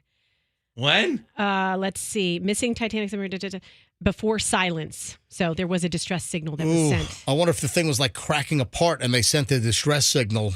And listen, You imagine you turn around, there's a leak. My thoughts are that this thing just blew apart. It's a lot of pressure for any vehicle. Ugh. Yeah. Wow. So that's what we know. Yeah, that's my thought that they're not coming back. I mean, I hope, but I mean, who knows if they'll be able to recover anything. That might be the creepiest place on earth to lose your life, I guess. I mean, maybe one of the creepiest. Yeah, I guess. I don't like the thought of it. Freaks me out. Why can't you just leave the Titanic down there? Yeah, Why do I have to go? So this news broke. This news broke within the last 55 minutes or so. This is the Mirror out of London. Missing Titanic submarine sent distress signal before silence in mystery disappearance. 5 people, including a British billionaire and father and son, living in Surrey. So the Pakistani father and son, I guess they live in Surrey, England. And then you have the French dude. A French guy was on. So that is a total of 4. So French guy, a Pakistani, and his son is 3. 4 is the British billionaire. What's his name? Hamish Harding. And then the pilot of the sub. So that's 5.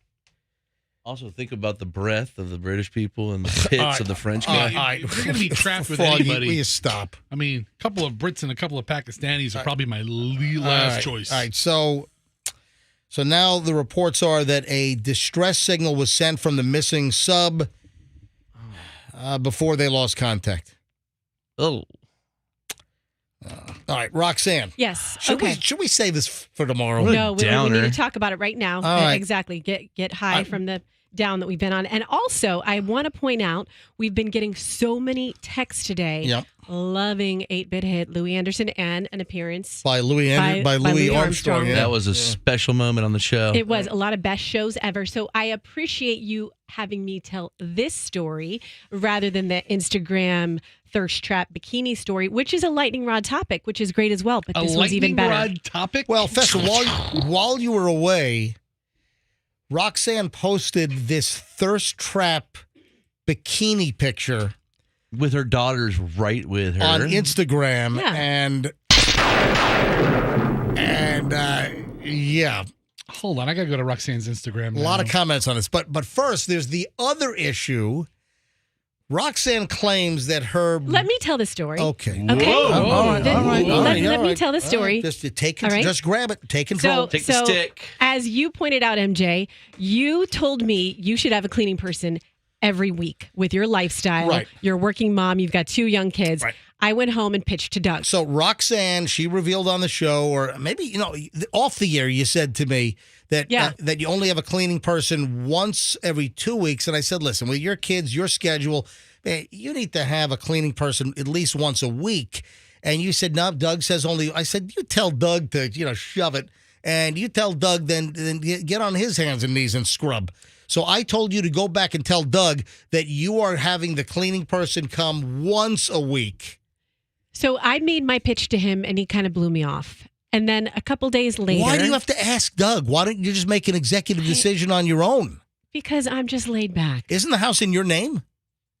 MJ, this is like... we're married now, so it's like share... Okay. Anyways, whatever.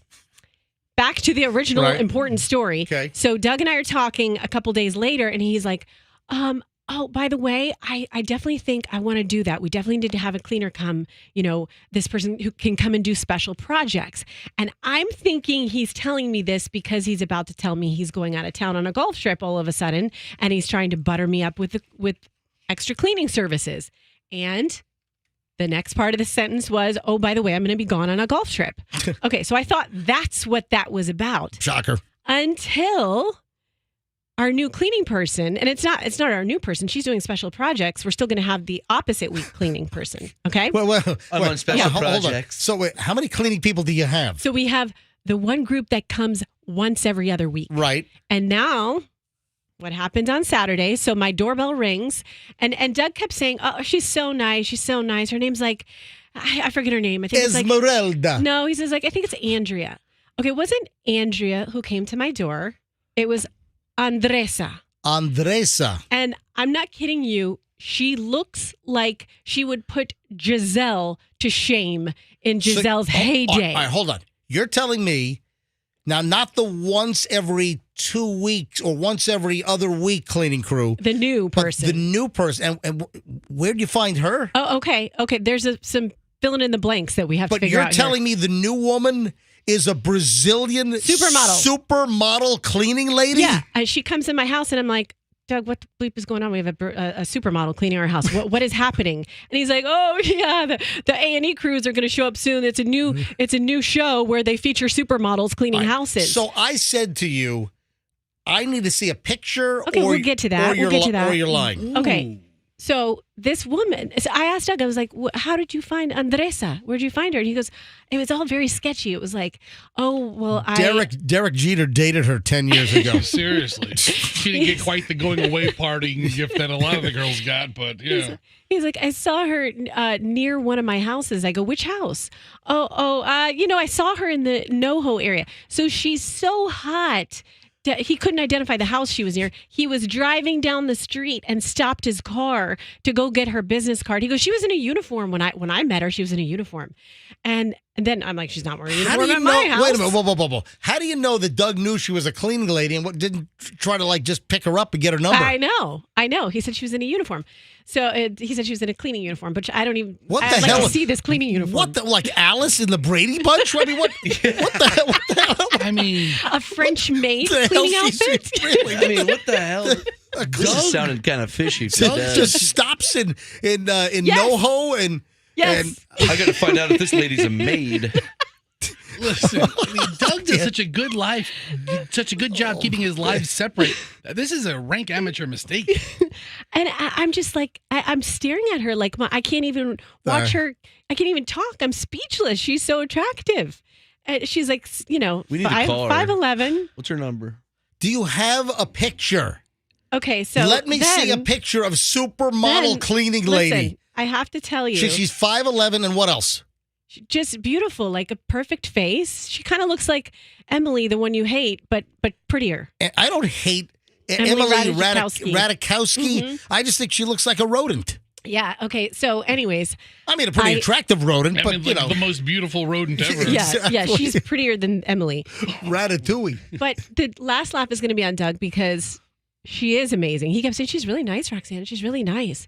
And she is really nice. And she was. Where's her picture? Does she have an accent? Yeah, she has an accent, a very sexy Portuguese accent. Why are you avoiding? Where's the picture of the supermodel cleaning lady? So I text all of you after she arrived at my house on Saturday. I send out a big group text. That a supermodel cleaning lady just showed up at your house. Yeah, and then of course, did Doug warn you that it was a supermodel? No, he did not warn me of so that. Your and doorbell then he's acting rings. like he didn't notice. Oh. I didn't notice. For sure. And so then you text me, MJ, pictures or it didn't happen. Pictures or it's not true. I think the quote was pictures or you're full of crap. Yes. I texted out pictures or you're full of crap. So, that's it. So then I have to tell you, so I had my little notebook, my little to-do list I bring with me. And then I'm like recording. I turned my phone on and I'm going to go record and hold it up and try to get a picture while I'm talking to her. And I go, Roxanne, have you lost your mind? You're turning into a pervy dude like the guys you work with. No, what? I'm not gonna take pictures of a woman. What the hell? But the next time she comes to my house, I will tell her my coworkers want to see a picture of you. This is a lot of airtime for no payoff. Oh my God. Buster, you're a dick. Yes, I am. Oh my! Did you what? Listen, it's no payoff, Rox. What do you want to say? What's a payoff for you? Well, picture of the suite. If you're going to say I have this exquisitely beautiful house cleaner, you have to show a picture. We need a picture. I just said. Have you ever heard of an episodic show? Maybe the next time she cleans my house, I'll say my pervy guy friends want to see a picture of you. Do you mind if we take a picture? That would be slanderous toward us. When is the next time Brazilian supermodel housekeepers coming to your house? 2 weeks. MJ, it's simpler than this. I'm sure she gave you a business card, right? You know what? Let's have her clean the MJ estate. What's her name? I'm sure she's on Instagram. Andresa. Let's bring her in to clean the studio. Let's bring her in to clean this dump. No. That's what we need to do. Oh man, I'm running late. What a letdown! You're not going to show a picture. Guys, have some patience. Next time, have some. Probably looks like a large Marge. Yes. Look, next time, let's give Roxanne 15 more minutes not to produce a picture. It's 9:15. It's 9. I can't believe you called him the D word. That's fine. He is. That's what he is. All right. So that's what he is. 9:15 at the MJ Morning Show. I am. So we're running a little late. This is the 9:10 must-hear story. Running a little late. If you sleep on your side. Now, who's a side sleeper in here? I am. I'd sleep toss and turn each side all night. I'm a Yeah, me too. toss and turn. And now, I think as a kid, I didn't wake up when I toss and turn, but now every time I move to the other side, I wake up. I'm a side sleeper. Uh-huh. And listen to this. According to this herbal nutrition expert who also claims to be a sleep expert, if you sleep a certain way, it's problematic. So if you're a side sleeper, most of us have a preference on what side we sleep on. If you're lying on your right side, there are a few factors to consider. Listen to Ali Ramadan, also known as Holistic Ali. Does that mean he's a holistic dude from California? I don't know, but his name is Ali Ramadan? It's the Californians. If I want him to make a house call to my house, will he take the 405 to the 10? To the 101? He would. All right. So this is audio of this guy, and he's going to tell us what happens when we sleep on a certain side. What happens when you sleep on the left side? When we sleep on the left side, the stomach and its gastric juices remain lower than the esophagus, thus reducing heartburn and digestive upsets. It also reduces pressure on the back and is the ideal way for pregnant women to sleep. So he's saying if you're a side sleeper, you want to sleep on your left side. Do not sleep on your right side. Because your stomach won't drain into your esophagus? I don't know what the hell. I don't know what the hell this guy's talking. Sleep on your stomach and you will produce massive amounts of Dutch ovens through the night. That's Elon. Because of the gases. The gases. What? Elon Musk is now a sleep consultant? My name is Elon. Yes. I sleep. Go ahead. No, it sounds made up, but I don't believe it. Well, your esophagus connects to your stomach on your right side, so maybe it does make sense. I found I sleep on my left side, but that's so my daughter doesn't punch me in the face. That's a good thing. You still have your kids sleeping in your bed? Sometimes. I told you 3 Sometimes years I ago do. to It's stop fine. it. Who doesn't enjoy a good punch? Are you guys going to let the Brazilian housekeeper sleep in your bed too? Is there room for What are you doing, MJ? That's Doug's big idea for this weekend. Hey, Rox, I got a crazy idea. How about we sleep in bed and have her make it at the same time, naked? He keeps telling me, oh, she's so nice. She's just a nice person. Yeah, fire her now. Just fire her now. You got to get a picture of the Brazilian I will. supermodel Have some patience. housekeeper. Let's drag this out. Get people to tune in 2 weeks from now. How about that? Because that's what we do. You know what, MJ? We're going to need listeners on July 10th, so let's kick Roxanne's story down the road a little bit. Have you ever heard of Go Away Green? Nope. This is interesting. That's the color Roxanne's going to paint her house. Hey, you know what? You're close. Keep this beautiful woman away. Yeah. Oh, by the way, it is 9/18, right? We're going to give away concert tickets for Boy George Culture Club along with Howard Jones in Berlin. We'll give those tickets away shortly. Keep listening. We'll tell you when to call in for the concert tickets. That'll happen shortly here on the MJ Morning Show. Also, Dennis Phillips from ABC Action News, chief meteorologist, is going to join us at 9:30 in about 11 minutes from now. Dennis Phillips is going to join us with what's going on with this Brett, and I've got problems. Maybe because we're headed to Little Cayman. You know, what are the odds? Because of COVID, we didn't make it to Cayman for years. We were headed to Cayman when they shut everything down in March of 2020. So I'm taking Julian on his graduation trip. Graduating high school, father-son trip to Little Cayman to go scuba diving, and now I got the National Hurricane Center map with the lines making its way right toward where I'm going. I mean, you make the trip during hurricane season, but it's early hurricane. This part of the Caribbean does not get affected this early. All right, are we doing the show if your trip's canceled? Hang on, we'll hang on. I have something planned. We'll figure it all out. Well, then it'll be just me doing the MJ Morning Show. I'm going to the Titanic. So. All right, Froggy, that is perfect. That is insensitive. That's the name of the hotel I'm going to in Orlando. All right. So, do you know what Go Away Green is? What is it? You guys made me late now, so hang on. I'm going to have to do it right after the break. I got to tell you what Go Away Green is, and I find this kind of interesting. I want to know if Andrew knows what Go Away Green is. Yeah. So, I had this story yesterday. So, this was in the pile, and actually, there's a segue story right after this. This is kind of interesting. All right, so hold on. We've got concert tickets to Boy George to give away next. I got Dennis Phillips coming up. I got to tell you what Go Away Green is. And we got a lot of crap in the, oh my, look, Julian's here. Hey. Dude. Whoa. Hold on. Oh, Julian, hold on a minute. Grab mic 4. Did you just, what are you hiking across the Serengeti? How much stuff do you need? Grab this mic over. Julian, my son, just walked in. Hello. What? Wow. All right, I got to find out why you just showed up. I don't know. Talk in the microphone. I think I overstayed and I had to come here. And then I'm. All right, hold on a minute. And then I'm going back to the same person's tonight. All right. It's just Trey's got nothing else to do today, so he's going to go to the gym. And I don't have a coach membership. We'll get the whole story on why Julian just showed up at the radio station. So far, it sounds like a terrible story. All right, hang on. Final chunk of the MJ Morning Show is next here on Q105. Stand by.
All right, here we go. 9:29 at the MJ Morning Show. I'm going to call Dennis Phillips live in just a matter of moments. Hey, Julian, go on back to mic number 4 over there because we're going to call Dennis Phillips about this freaking tropical storm, which looks like it's headed toward the Cayman Islands, and we're going to Little Cayman later this week. Julian and I fly out after the morning show on Friday, and this is Julian's graduation trip. All right, so quickly, go away green. Before I call Dennis Phillips, do you know what go away green is, Fester? I know what it is now. I looked it up. Oh, you cheated. Well, aren't you always there most of the time? Okay, hold on. So now that I know what it is, I am a frequent visitor to the hotels and the pools, but not so much the theme parks. So, Julian, how do you know what go away green is? It's a deterrent at Disneyland and Disney World. Disney World. How did you know this? I think I just saw it on a video. When? Like on YouTube, just like rabbit hole. But how long ago? Probably like a year and a half, 2 years ago. Really? Yeah. So what is go away green? It's a shade of green that Disney World uses to like deter people from going near doors or like in certain areas, and apparently they do the same thing with like certain scents. It's a color that Disney uses to kind of hide things that they don't want you to see. Or to deter you. So like trash cans. Notice the trash cans at Disney apparently are painted go away green. And it's like this green kind of blah that kind of blends, and it's kind of like the shirt you're wearing right now. Is it? Yeah. Can you get on MJ TV? Yeah, he and I are sharing a camera here. Okay. All right. Yeah, it's like a gray green. Yeah. So that's go away green. Listen to the story. You've seen the color, even if you don't remember it. That's actually the whole point. The slightly gray, cool shade of green goes by many different names, but it's widely known as go away green. Over the years, guests at Disney's parks have noticed or not noticed the color of fences, fire hydrants, pipes, trash receptacles, go away green. So interesting. And by the way, speaking of Disney, you can rent Walt Disney's former California home for $40,000 a month. With a train track? I don't know about that, but apparently his frozen head is in the freezer in the kitchen. Oh, well worth it. Yeah, Disney's frozen head is in there. Play all kinds of games with it. I'd rent it for 1 month just to play with the head. Hang on, let me call Dennis Phillips right now from ABC Action News. All right, let me bring up his number here. Details. All right, there it is. So, it's hurricane season, duh, but, you don't typically get these early season storms heading toward the Caribbean. 727. All right, calling Dennis Phillips, chief meteorologist at ABC Action News.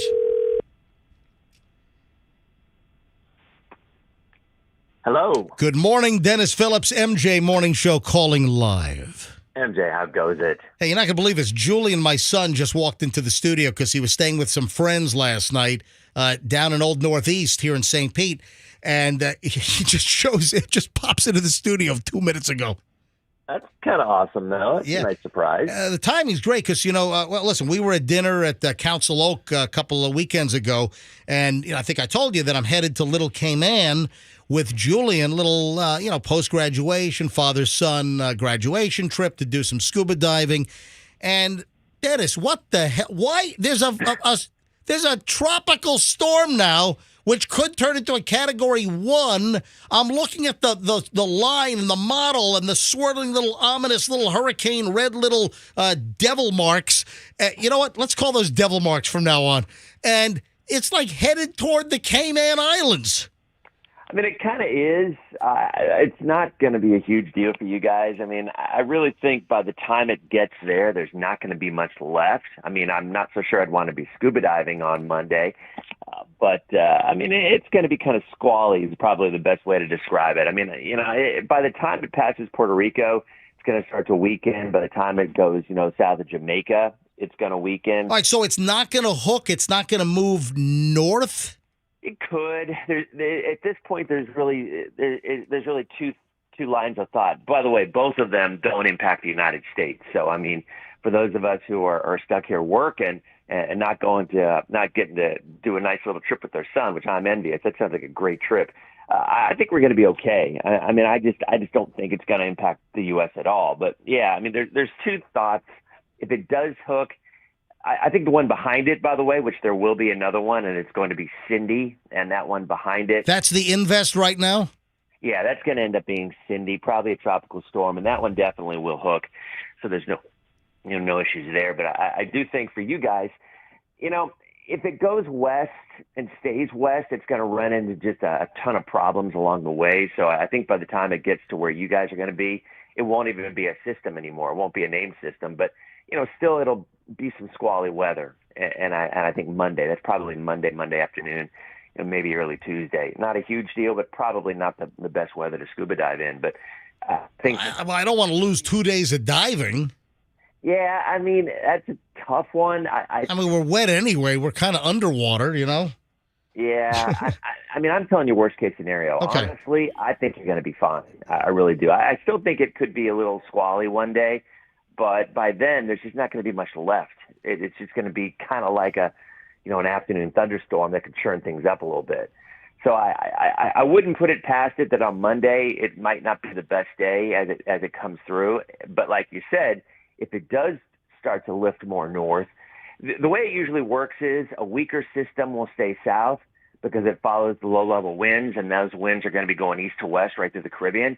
If it's a stronger storm, it's going to move north. A little meteorology 101 here. Stronger storms want to go toward the poles. They want to go northward. So the stronger it gets, the more likely it is it's going to hook. But I think what happens is while it might be a minimal hurricane by the time it hits the Lesser Antilles, it's going to start to weaken. So when it's south of Puerto Rico and south of the Dominican, it's going to be weakening, and I think it's probably going to stay weak enough that it might just very well stay to the south. Is there any chance that it rolls over Hispaniola and just gets all busted up over there?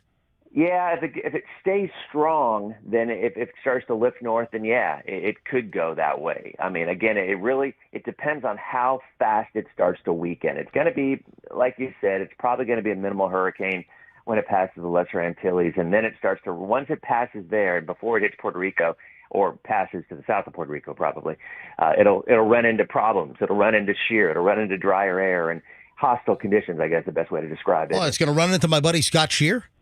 Yeah, absolutely. Yeah, okay, Yeah. all right.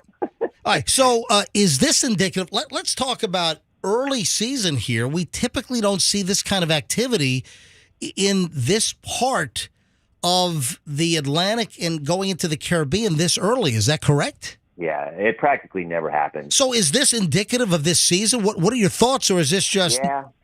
Yeah. I mean, it's, this is why, and I think we talked about this a month ago or whatever, when they come out with the long-range forecast, and I always called them useless, because they are useless on so many levels. Not even talking about accuracy, because someone's like, well, they're pretty accurate. I'm like, well, that's not what I'm talking about. I mean, my take on it is when you tell people there's going to be a few storms, but if one of them happens to be a Cat 5 right on their house, they're going to say it was an active year. And on the other side of the coin, if it is an active year and there's 25 named storms, but they all stay in the ocean, people will think it was a quiet year. So I just think the whole long range thing is just a waste of time. And remember, at the beginning of the year, there's a lot of talk to El Nino, and El Nino is happening. It's not going to really kick in and have impacts on the weather until probably late August into the fall. But what's happening here is real clear. The water is warmer than it's ever been in this part of the country this early ever. And it isn't just where the storms are forming. See, here's something else, something going on here. So that warm water extends well to the north, like also just to the west of Great Britain. So what's happening is that warm water is increasing the moisture. So all that dry air that we usually get off the Sahara, all that dry air is being moistened up a little bit from all this warm water. Well, where's the Saharan dust? Did that stop all of a sudden? No, it's still there, but what happens is the moisture, it's like anything. If you get rain, I don't care how dusty something is, moisture is gonna win that battle. So because there's so much warm water, it's never been this warm, ever, this time of the year. So when there's so much warm water, that moistens up the atmosphere, and that Saharan dust can't do what it usually does in June and July, which is deflect storms. I mean, we're in uncharted waters here. I mean, we really are. And that's why I think the long-range forecast is even more difficult, because we're the models that we use for a lot of this stuff aren't programmed to handle this kind of warmth in the water when you're looking at a long-range forecast. A short-term forecast is a short-term forecast. That's not going to change by something like this. It'll pick that up. But when you're looking at something from 1 month, 2 months down the road, it often uses history, climatology as its basis. And this is something that those models simply can't be programmed, or haven't been programmed at least, because it's never seen this kind of warm water. Well, Dennis, I think you need to get in there and start doing some cobalt or something and recoding this crap. So, Dennis, always great to have you on. I appreciate it. So, all right, I guess I'm flying out on Cayman Airways on Friday, and I'll good, man. Monday, and if it gets a little stormy, take some pictures, man. I want to see it. All right, I'll post them up on IG on Certified MJ Radio. I'm going to put scuba pictures up there as well on my personal account, which is Certified MJ Radio. What are you pointing at, Fester? Fester's like pointing out the window. What are you pointing at? Eventually, we got to give away Boy George tickets. Oh man! Oh, that's right. Eventually, thank you. If you want to, all right, or not. Okay. Hey, all right, Dennis. I'm going to let you give away the Boy George Culture Club with Howard Jones and Berlin. So pick a caller, and then I'll give out the phone number. What caller to win the tickets, Dennis? All right, why don't we go with 28 for Channel 28? That used to be our number. Love it. All right. ABC Action News 28. Caller 28 right now. Dennis Phillips just gave away the tickets. 800-990-1047. 800-990-1047. Caller 28 right now. 800-990-1047. If you're 28, you'll win Boy George Culture Club with Howard Jones in Berlin at the Amphitheater on July 15th. Dennis, great to have you on, buddy. Nice talking to you guys. Have a good trip. All right, talk Bye, soon. Dennis. Thanks. Bye-bye. All right. Well, uncharted waters. It's kind of give me the willy chilies, So should we keep our plans to be on vacation? Yeah. I'm going. Oh, yeah. So he says that it should be all busted up. We might get some squally weather. I'm hoping it just stays just to the north and doesn't even affect us in Little Cayman. So we'll see what the story is. All right. Roxanne, there's one other, while we wait for caller 28, there's an additional Titanic-related item that you've been trying to push on the show since like 6:05 this morning. Yeah, I tried to push it early this morning. And this is something that is happening here locally and nationally. Well, the deal is we've got the missing Titanic submersible. And, more and more folks are saying this is not looking good. This thing might have imploded. It might have sprung a leak, and this wouldn't be good. There would be no survivors of that kind of depth. No. But there is this billboard that's popping up around the country, and Go ahead and tell the story. Okay. So the billboard is appearing in 19 cities across the country. One of them is St. Petersburg, warning people about gonorrhea. There's a billboard warning people about gonorrhea, and they use an image of the Titanic on the billboard? Yes. If you see the billboard, it says, because they're warning about the super gonorrhea, not just the regular Oh, that's gonorrhea. right. Yeah, that's a super gonorrhea. Resistant to nearly all antibiotics. And it was just first spotted in Boston. But now they've got this billboard, and it says, drug-resistant gonorrhea alert in huge letters. With the Titanic. With the Titanic ship sinking and hitting an iceberg. What timing with the missing submersible. Well, listen. Terrible. Well, you know what they're recommending for super gonorrhea, don't you? What? Nausea, heartburn, indigestion, upset stomach. Gonorrhea! Yay, Pepto-Bismol! No, seriously, that's not good medical No, advice. that's you don't think that's good medical advice? For super gonorrhea, you take Nausea, heartburn, indigestion, upset stomach. Gonorrhea! Yay, Pepto-Bismol! Nausea, heartburn, indigestion, upset stomach. Gonorrhea! Yay, Pepto-Bismol! One more time. Nausea, heartburn, indigestion, upset stomach. Gonorrhea! Yay, Pepto-Bismol! Classic. Should we end on that? Yeah, it's been one of the best shows of the year so far, if you ask me. Oh, you really think so? Yeah. Something special. What was that? Something special today, and Julian's here. And Julian just pops in, just walks in out of nowhere. What a pleasant surprise. Why did Fester walk out 10 minutes ago? I don't know. Oh, I got to talk to the winner. Hey, thank you for reminding me. Hi, good morning. Who's this? Hello, Hello, yeah, who is this? Gerson. What is it? Gerson. Gerson? Yes, sir. Oh, well, Garson. All right, hey, Gerson, you're caller 28. You win Boy George Culture Club Howard Jones Berlin tickets for the amphitheater July 15th. Congratulations. Oh, thank you there, Todd. I appreciate it. It is my pleasure. How do you spell Gerson? Gerson?